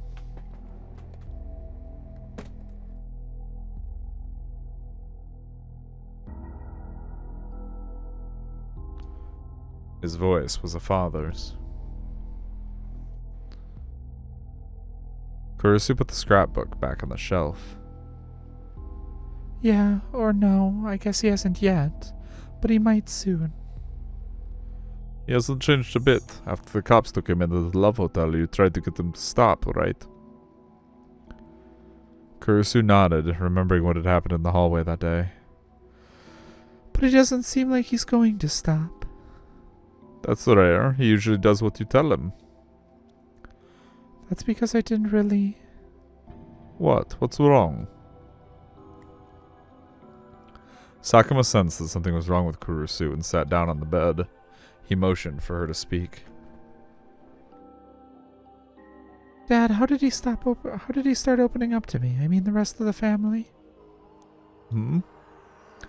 You know, when he woke up from his coma and started his rehabilitation. He would barely talk to us at all, right? Fuck, I actually caught it and then I wasn't paying attention and it escaped again. That was true of Yui and Yuto too, right? And you, actually. We're not talking about me. I don't remember that far back. And is there ever really a single reason for things like that? But he crossed his arms and seemed to be trying to remember the past.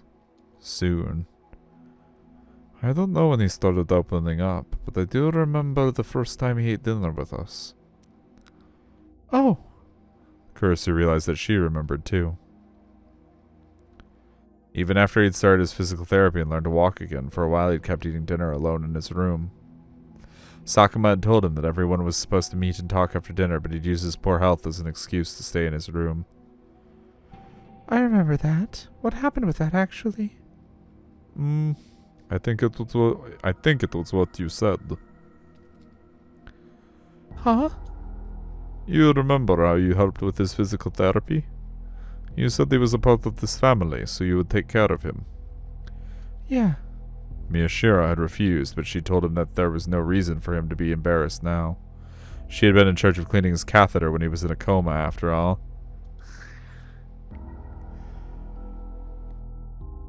And then you started spending even more time with him. You've had that brother complex of yours for a long time. I told you, it's not like that. And then when he was finally able to do everything on his own, and you came to me and asked if it wasn't time for him to go to school, do you remember what you said? Kurusu tried to think, but she couldn't remember herself saying anything special. I guess he didn't go to school a lot before, but I'll make it so he can. If anyone bullies him, I'll get them back. You're kidding. She didn't remember that at all. It's true. Remember what you had just said? She definitely got it from you. You used to have an even sharper tongue than you do now. He was in a coma because of the whole... because of the whole earthquake thing. The arm thing was not the main character.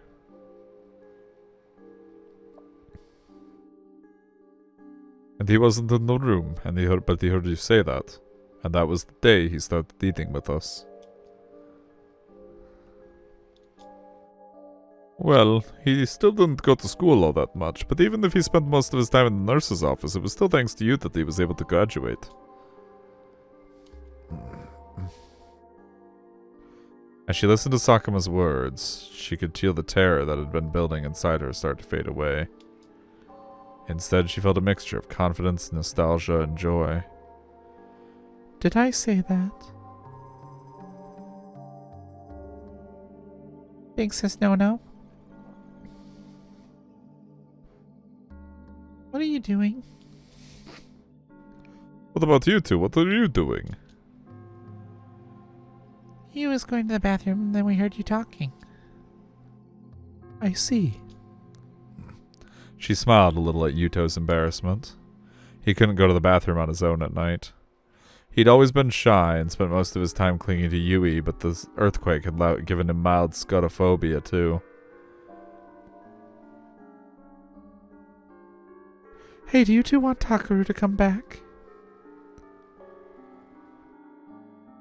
Their necks are worryingly thin. Yes, everybody in this game is a giraffe, Axel. Of course, we're a family. Yeah. And we're doing all the cleaning. That was Big Bro Takaru's job. Yeah, the shopping too. Oh, that too, I forgot. Kurusu laughed and looked around her missing brother's room at her family. There was no changing what happened 6 years ago now. Yui. If anybody's mean to Yuto, get them back. Huh? Oh yeah, of course. She would just have to protect her family so that they could live together again. Kurusu took out her smartphone and left the room, leaving her uncertainty behind.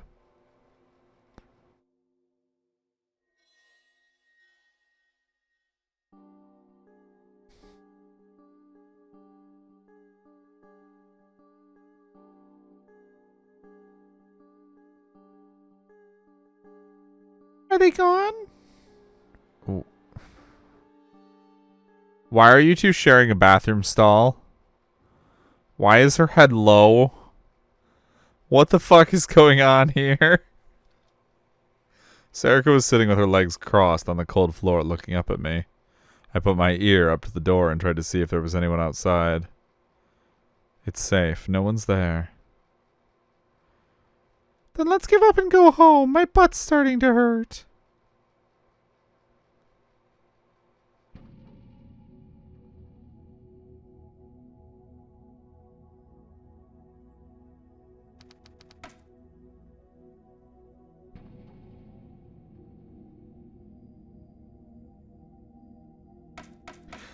You told me there would be horny. There's always horny. How about I give you a little lecture? A few years ago I saw this. I think it was on the news. There was a guy who was in a bathroom and the lock broke and he got stuck inside for 2 days. When they saved him, they asked him what it was like to be locked in a room for 2 days, and he said, "I'm glad there was a toilet." There's 2 of us in here, so I can't go to the bathroom. Ugh. Damn it, she was right for once. But she was right. I was reaching my mental limits too. It was past 10 now, which meant we'd spent more than 2 hours locked inside the bathroom. We were on the 5th floor of AH Tokyo General Hospital in the women's toilet near the lobby.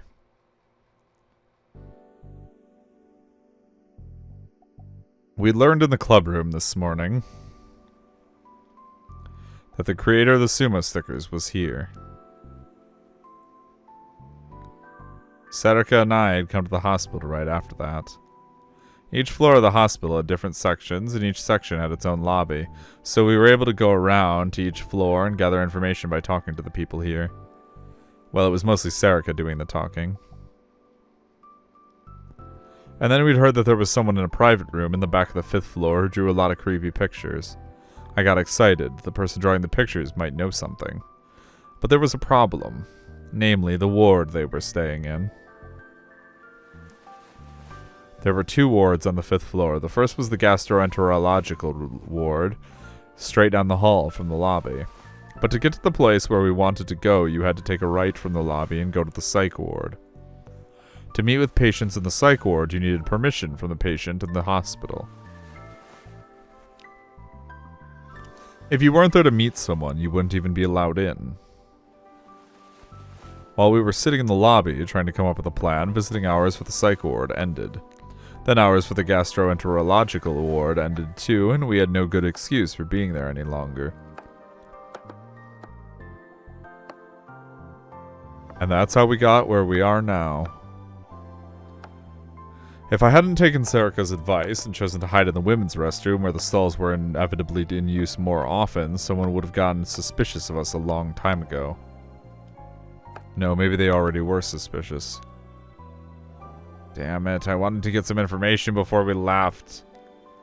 When Ito saw the pair in the pictures at the club room, he proposed we start investigating them immediately.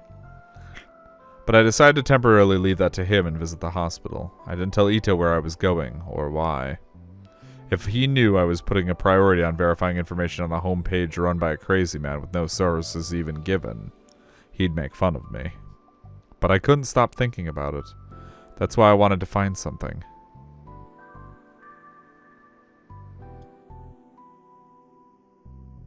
My phone suddenly started to vibrate. Kurusu. I frowned when I saw the name. Damn it, at a time like this. Taku! You're not going to answer it? Sarika seemed to say silently. I decided to ignore the phone call. You're sure? I don't exactly have a choice. I'm sure if I answered it, we'd just be annoying. She'd just be annoying again.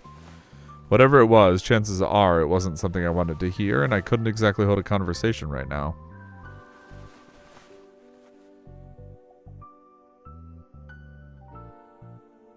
Whoops.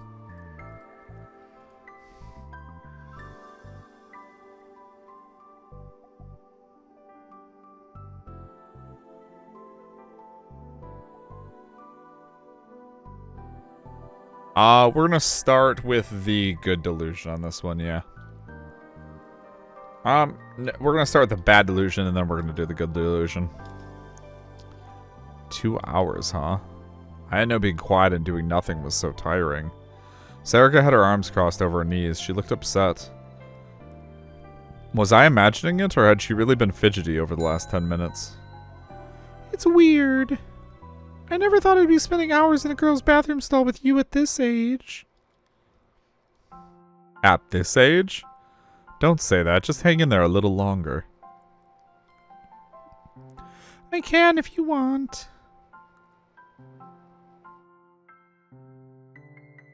But I don't think there's much of a point to this. Sarika sighed a little. I looked away from her. I was starting to fidget a little, maybe because we'd been talking about going to the bathroom. This is about to get weird. Or so I said, but... to be honest, I was thinking of calling it a day too. The reason why was I really had to go to the bathroom. This is about to get really weird. I was about to piss myself. Of course, I was aware that I was already sitting right next to a toilet. But I didn't think it was a good idea to use the women's bathroom, particularly in front of Serica, so I was holding it in. But I was about to hit my limit. But still, if I missed a chance like this because of a simple biological function, it would be humiliating. Ito would laugh at me for sure. I was the president of the newspaper club. I'd overruled the objections of the vice president to come here. I couldn't give up. I had a reputation to protect. So I... Hey, Onoe? You ready to go home? Serica stood up, looking relieved. That's a good idea. We can come back tomorrow. No, not yet. Then what? I want to pee. So can you go outside for a second? What? No, they'll find me. Just 30 seconds. No, then you go outside. Why would I go outside when I'm the one who needs to pee? Oh, right. Then I'll turn around, so just do it here. How could she suggest something like that in such an innocent way? That's embarrassing. What? After we've known each other for all these years?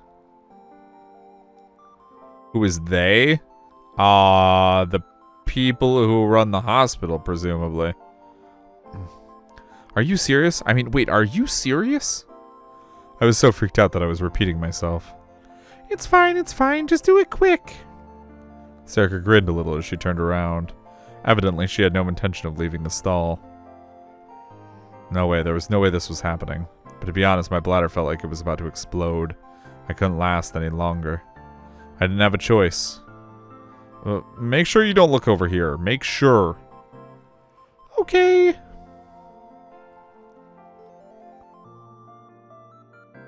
I lifted the lid, lowered my zipper, and got ready. I felt a wave of pleasure and release as I let go. That's better.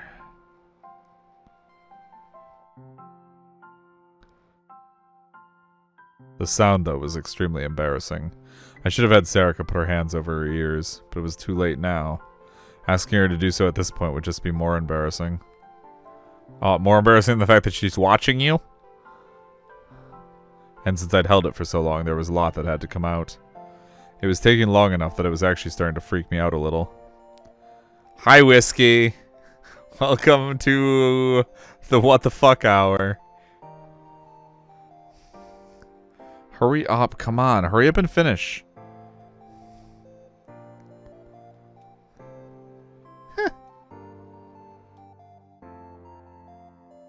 She laughed. She just laughed. How the hell do you laugh at a guy who's going to the bathroom? A lot's coming out, huh? Oh, yeah. I want to kill myself. I'm going to kill myself. Please, someone kill me. God damn it. That, as far as negative delusions go, that one was pretty mild, all things considered.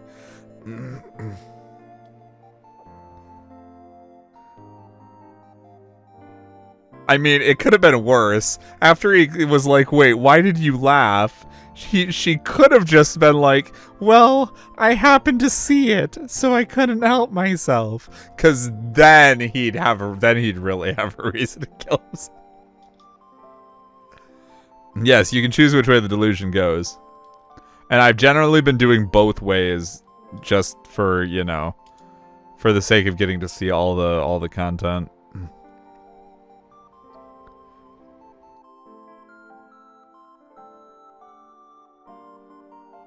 Taku! Hmm? Serica sighed a little and slowly stood up. Listen, I need to ask you something. Ask me something? What was this about? Serica seemed really uneasy. Remember your lecture a moment ago? Oh, yeah. I said that we couldn't go to the bathroom because there were two of us. You did? And? No, never mind. Serica's head drooped. For some reason, she looked like she was about to cry. She was clutching the hem of her skirt tightly and shaking a little. What's wrong? It's nothing, really. But you look like you're about to cry. Finally, she started to bite her lip as if she was trying to endure something. She really was acting weird. Serica normally didn't behave this way. What's wrong? If you don't tell me, I won't know. Serica just shook her head from left to right. She wasn't even looking at me anymore. What was going on? I just didn't understand it at all. I'd never seen her like this before. Until just a moment ago, we were having a normal conversation. I grabbed her shoulder and peered into her eyes. Tell me, we've known each other forever, right? Can't you trust me? She shook her head even faster. And at last, she started to cry. Huh? I looked closer and saw that her cheeks were flushed red. I can't take it anymore. What? What can't you take? Please, Taku, turn the other way. Huh?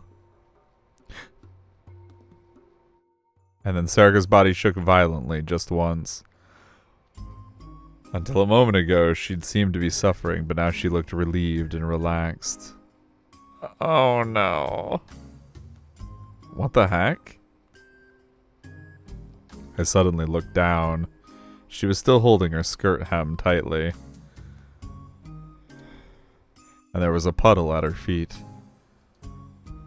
Not only that, her long knee socks were soaking wet. Was this... You didn't. Don't look. Serica begged me in a quiet voice. Don't look at me. I could smell a faint whiff of ammonia.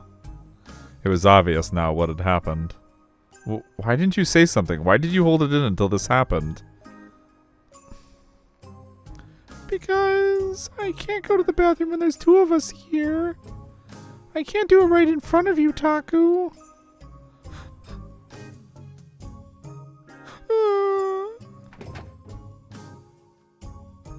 If that happened, I wouldn't know how to react. But Serica and I were in a situation where that could happen at any minute. Maybe it was time to go home after all. As that stupid idea crossed my mind. Okay, let's go, Taku. We can come back tomorrow. Serica stood up and rubbed her butt a little. It doesn't bother you? Huh? This hospital is... This was the hospital we'd snuck into a long time ago looking for an urban legend called Amy. In the end, we'd given up before we could figure it out, but if there was some connection between the sumo stickers and this hospital...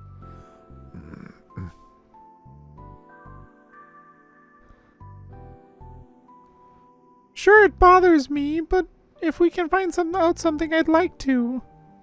But don't you think it's a better idea to give up now than come back tomorrow during visiting hours and wait for another chance? Meh. Well, yeah. If we leave now, as long as they don't catch us on this floor, we can just walk straight out, right? This place had an ER, so it was open at night, and people would be going in and out. As long as we could get to the first floor lobby safely, we'd be able to walk right out. Damn it, maybe we didn't have a choice. Fine, let's just... My phone vibrated again. Again? Wait. I thought it was Kurusu calling me again, but it wasn't. I checked once again that there was no one in the restroom and answered the phone. Hello? Hey, Miyashiro, where are you right now? What's wrong? The vice president wants us to stop chasing the case. She's pissed. Seriously? She asked me what you two were doing right now, or more like she screamed at me. It was scary. You didn't. 'Cause the hospital is closed, Axel. Yeah, Ito said. I told her everything, and then she said I needed to take down the camera. Then she changed her mind and said she was going to do it herself and hung up. Well, why didn't you keep your mouth shut? You know that's impossible, man. Sometimes you just gotta appease the vice president. Damn it, coward. Well, I knew how he felt. Anyway, I told her that there was something else that you were interested in, and you'd gone with Onaway to look into it. I don't know what you're doing, but apologize before she kills you, and answer the phone when she calls. He hung up before I could say anything. It was clear that he wanted to stay out of this. With nothing else to do, I put away my phone. So no one's feeling better. That's good. Serica looked happy. She must have overheard the conversation. No, it's not good. But that's just like her. Serica nodded to herself, satisfied. She really did look happy. Whose side are you on? Yours, Taku. You don't want known to be sad, do you? Well, no. Never mind.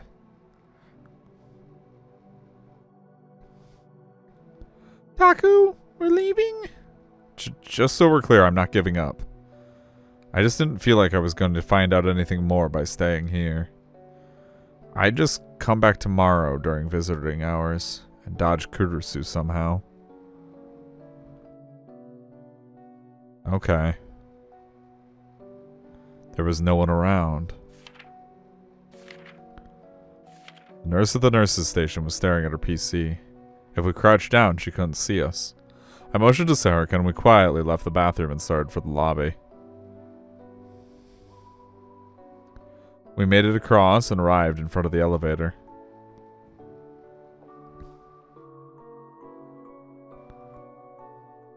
I looked ahead and saw an automatic door with thick frosted glass. The psych ward lay beyond it. Next to it was a control terminal with an intercom. When visiting, you would say your name and have them unlock the door from the inside. Damn it. During visiting hours, I'd been sitting in the lobby waiting for the automatic door to open. I tried to see if there was a way to sneak in alongside another visitor, but had run out of time before I'd gotten the chance. Taku, there's nothing we can do. Let's come back. Serica must have noticed me staring at it because she motioned for me to leave. Yeah. She was right. If we use the elevator, they might notice the sound. We just have to take the stairs.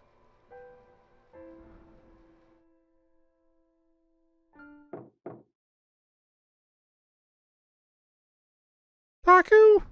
Serica stopped just before she reached the stairs. Just now.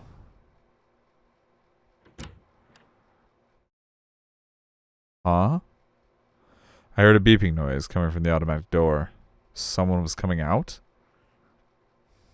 I dragged Serica out onto the landing for the stairs. That was weird. I didn't hear any footsteps. Huh?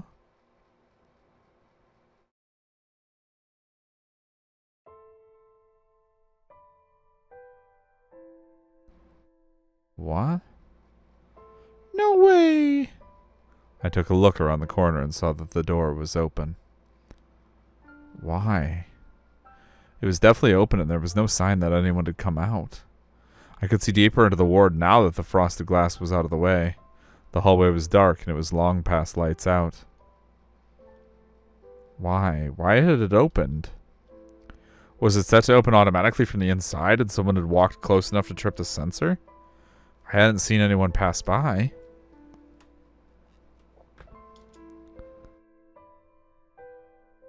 Taku! I nodded back at Serica and she pointed down the stairs. Someone was coming up. What should we do? There wasn't enough time for the elevator to get here. The lobby was out of the question. Should we go upstairs? Or would we be safe if we just walked downstairs and acted like nothing was wrong?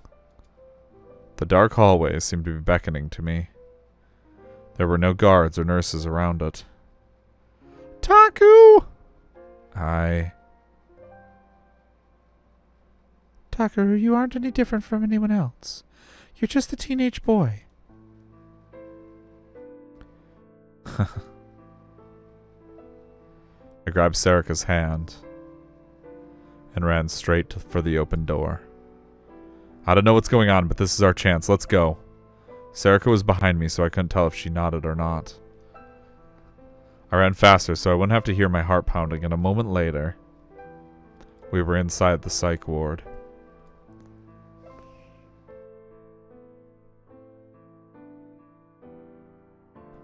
As I listened to the door shut behind me, I moved up next to the wall and took a look around. It was too dark to see all the way to the end of the hallway, but there didn't seem to be anyone there.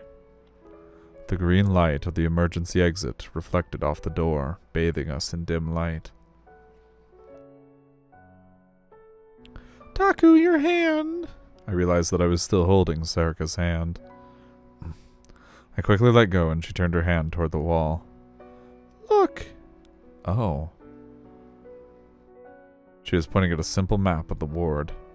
It showed the nurses' station and the exam rooms and what were probably the numbers for the patients' rooms. The person who drew those pictures was in a private room in the far back, right? Serica nodded, but the map didn't say if the rooms were singles or not. I looked at the doors in front of me. There were plates with what looked like two patients' names. These rooms were doubles, which meant that any room with the same layout was also probably a double. I looked back at the map. Where were the private rooms? I found them right here. Damn, they really are in the back. That way! Serica pointed further down the hall. With Serica behind me, I turned to the side and started to walk as quietly as I could. That weird scent unique to hospitals was stinging my nose. I was used to it, but it was still a little creepy. And it was too quiet. If this was a psych ward, I expected to hear some crazy screaming or something. No, that's just prejudice. Even if it's a sealed ward, most of the patients here are probably just old people with Alzheimer's. You wouldn't expect the patients to be screaming 24 hours a day, especially after lights out. But what was with the air here?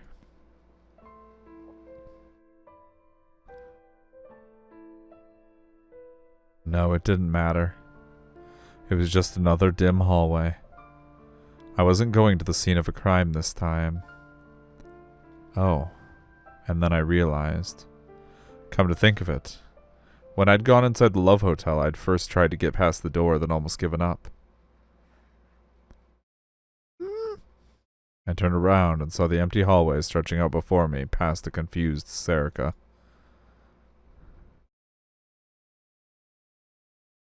The automatic door was on the other side of the corner.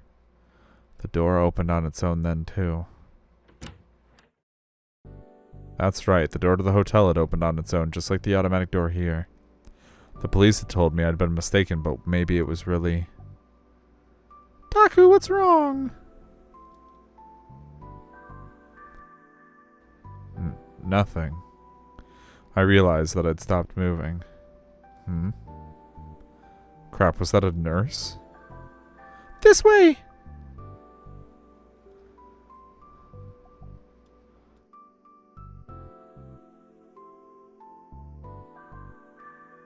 Oh, there was blood in Matsushita's IV. What, again? Did it come out? Well, you see... I could hear what sounded like two nurses in the hallway. Did they find us? No. I listened carefully. They seemed to be talking about a patient. Good, they hadn't found us. We would have to stay here until they left. Hey, Taku, actually... When we stuck in last time, do you remember where we went?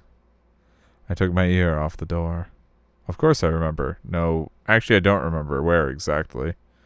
I tried to think back to what I'd seen so many times in the dream.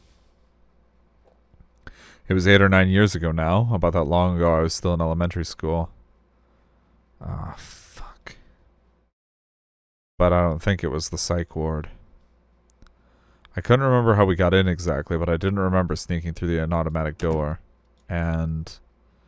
that wasn't the kind of treatment you'd see in a psych ward. Actually, I don't think you could even call that treatment whatever it was. What's wrong? I was about to ask before I saw her face and realized what was wrong. Are you okay? Yeah, I'm okay. She clearly wasn't okay. Did she remember what happened before? Come to think of it, actually, she'd tried to act strong and failed last time, too. We're not doing anything big here. We just get information from the artist and go home. That's all, right? The nurses must have finished talking because I could hear the footsteps getting further away. Okay. Sarika slapped her cheeks with her hands to try and snap herself out of it. Let's go, Taku. Yeah.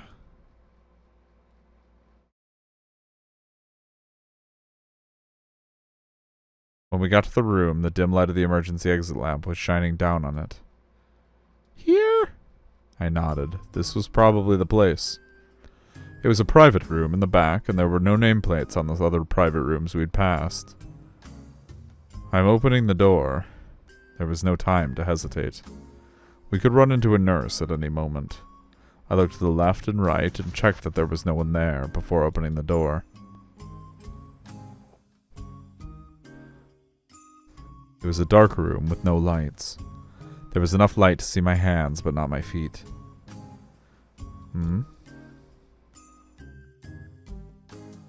Is there no one here? The bed against the wall was empty. The blanket was rolled up. Sarika looked over to see if I saw. Was this not the place? Maybe I'll check the other rooms. I went to leave when Sarika grabbed my arm. What? Taku, look. Huh? Sarika pointed at the back wall of the room. Her hand was shaking a little. It was too dark to see. I softly crept forward to get a better look.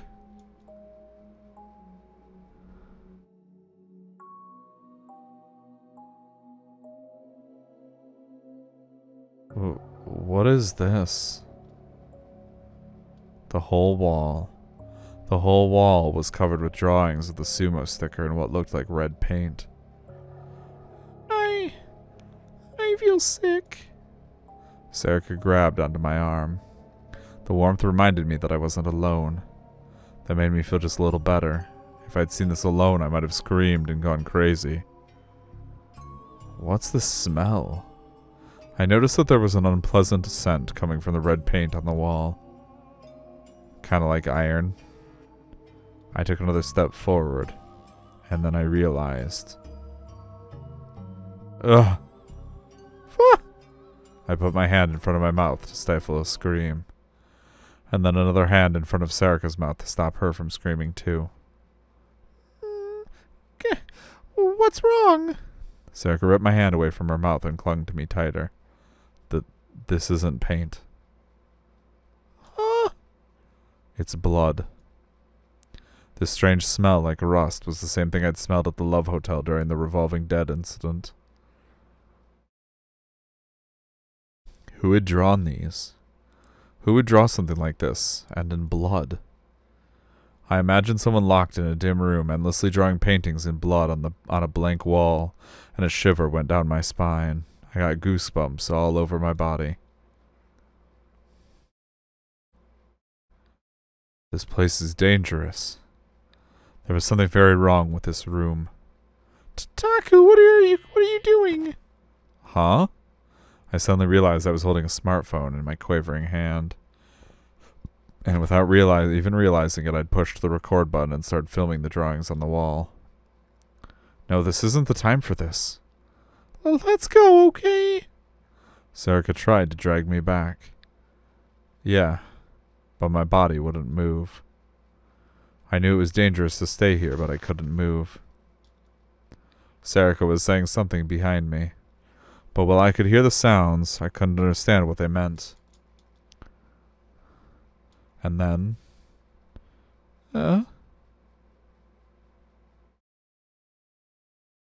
I heard a sound from somewhere in the dark room.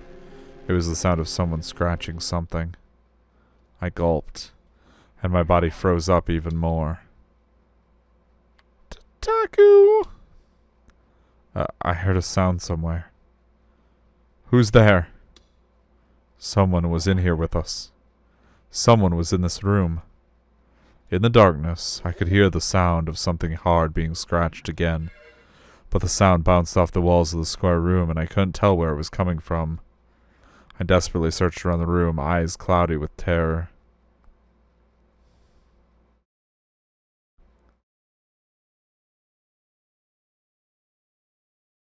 How long had they been there? A girl was crouching on the floor alone with her back to us. She was right next to the bloody sumos, a hand wrapped around her knees, and she was staring at her feet. She was staring at a drawing of a sumo sticker.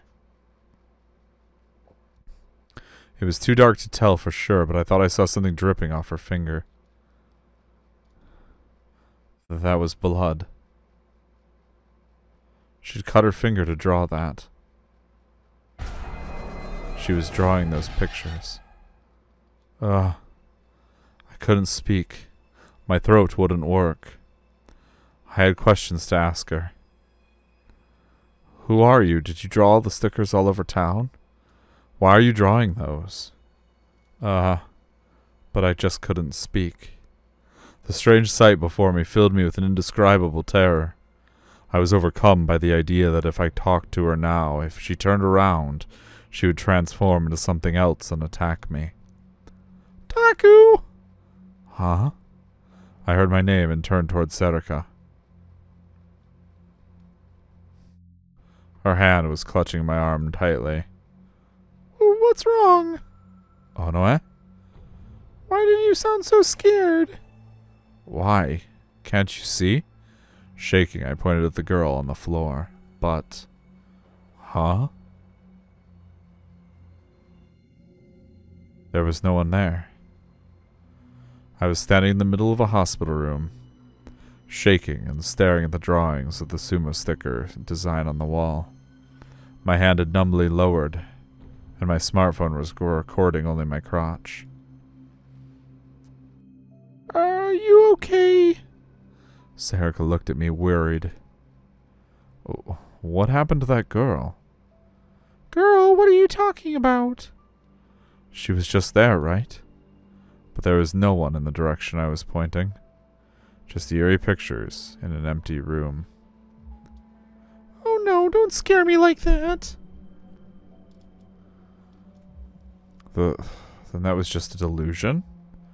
Or maybe whoever had drawn the bloody pictures on the wall was already dead. But some trace of their spirit was bound into those paintings and trapped inside the room. No, that was way too paranormal for me. It was impossible. But I couldn't get the image of the crouching girl I thought I had seen out of my mind. Oh no, let's go. This probably isn't a good place. Yeah. I took Serika's hand and slowly started to walk backward. It felt like if I made a sound, all the eyes of the sumos drawn on the wall would open and stare at me.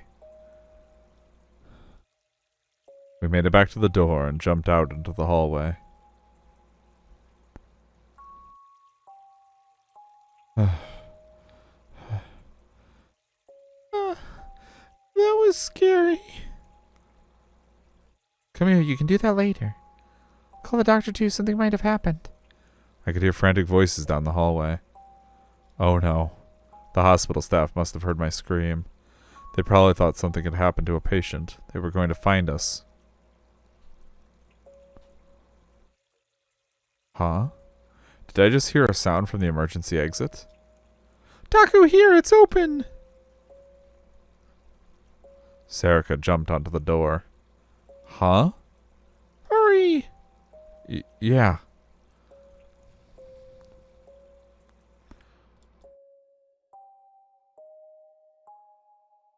Well, did you find anything? Everything's normal. What do you think happened? I could faintly hear the voices of the nurses running back and forth across the hallway. Evidently, they hadn't found us. We're saved, right?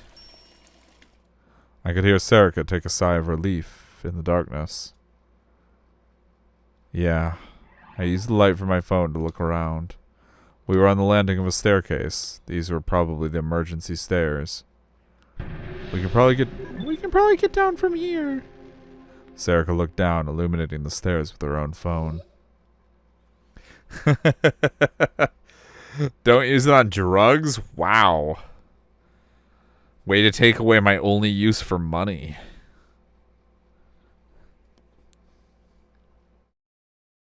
Thank you, Axel, for the 100 bits. Alcohol doesn't count fair. Why? Huh? Why was it open? Because that's the emergency exit, right? But this is a sealed ward, right? If they were keeping the automatic door locked, there was no way they wouldn't lock the emergency exit. They probably forgot to lock it. Or you unlocked it with your magic. Did they? Could we really get that lucky? And I was sure I'd heard a sound. Taku, forget that. We need to get out of here. Sarika pointed down the stairs. Yeah, you're right. I used the light from my phone to look at the knob of the emergency door. Good. It was the type that opened from the inside. The other doors probably were too. Let's go down and look for an exit. Yeah, this hasn't been an awful, like, subplot. This whole scene has been, like, pretty well written overall. Okay. Taku, those pictures on the wall. Yeah. Sarika was probably thinking the same thing I was. Was that where the creator of the sumo stickers was kept? Or someone who had something to do with the case? But in the end, I had no answer. There was a whole wall of sumo sticker images drawn in someone's blood. That was the only information we had. Sarika seemed to understand that as well because she didn't ask any more questions. Good, it opened. I unlocked the door and quietly opened it, then peered down the hallway beyond.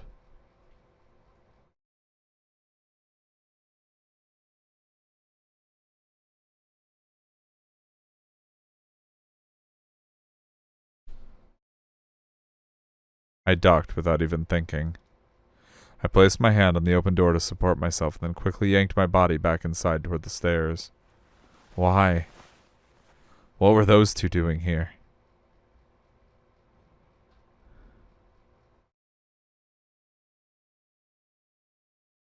There was no mistaking it.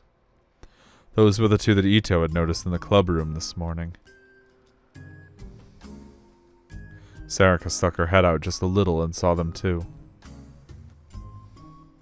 She dropped down. Talk.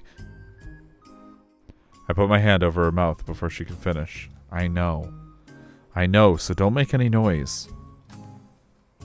Why were they here? Was there some connection between them and the sumo stickers after all? I could hear footsteps. Theirs. I couldn't move. They'd hear me. I froze and concentrated on what I was hearing. Good. They were heading further away.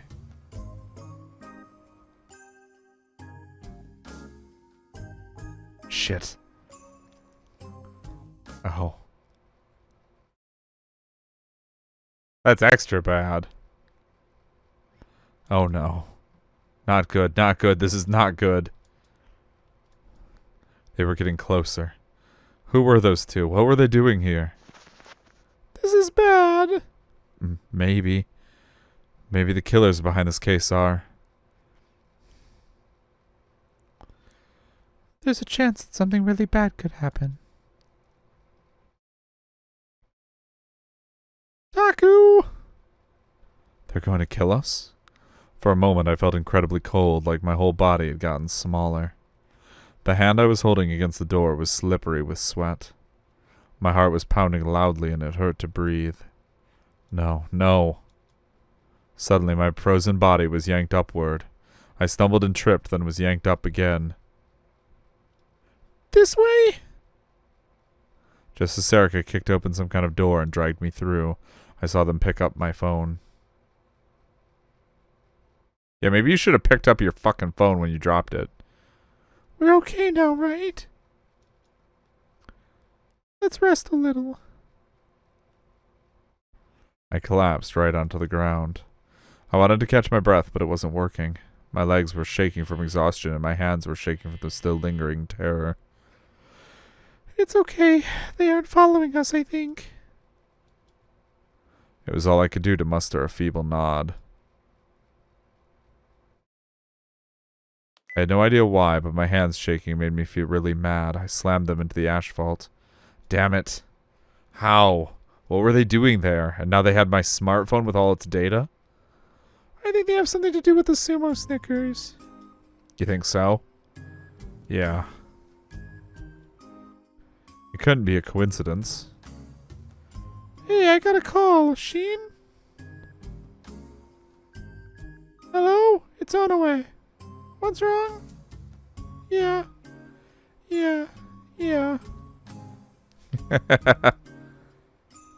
Okay. My breathing had calmed down. You can tell I'm hungry. I needed to get my thoughts in order. The phone had a lock on it. They wouldn't be able to do anything with it immediately. It was clear that the sumo stickers were involved somehow. In particular,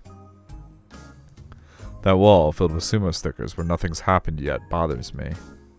Come to think of it, Kurusu said she was going to take down the security camera. What happened with that? Taku!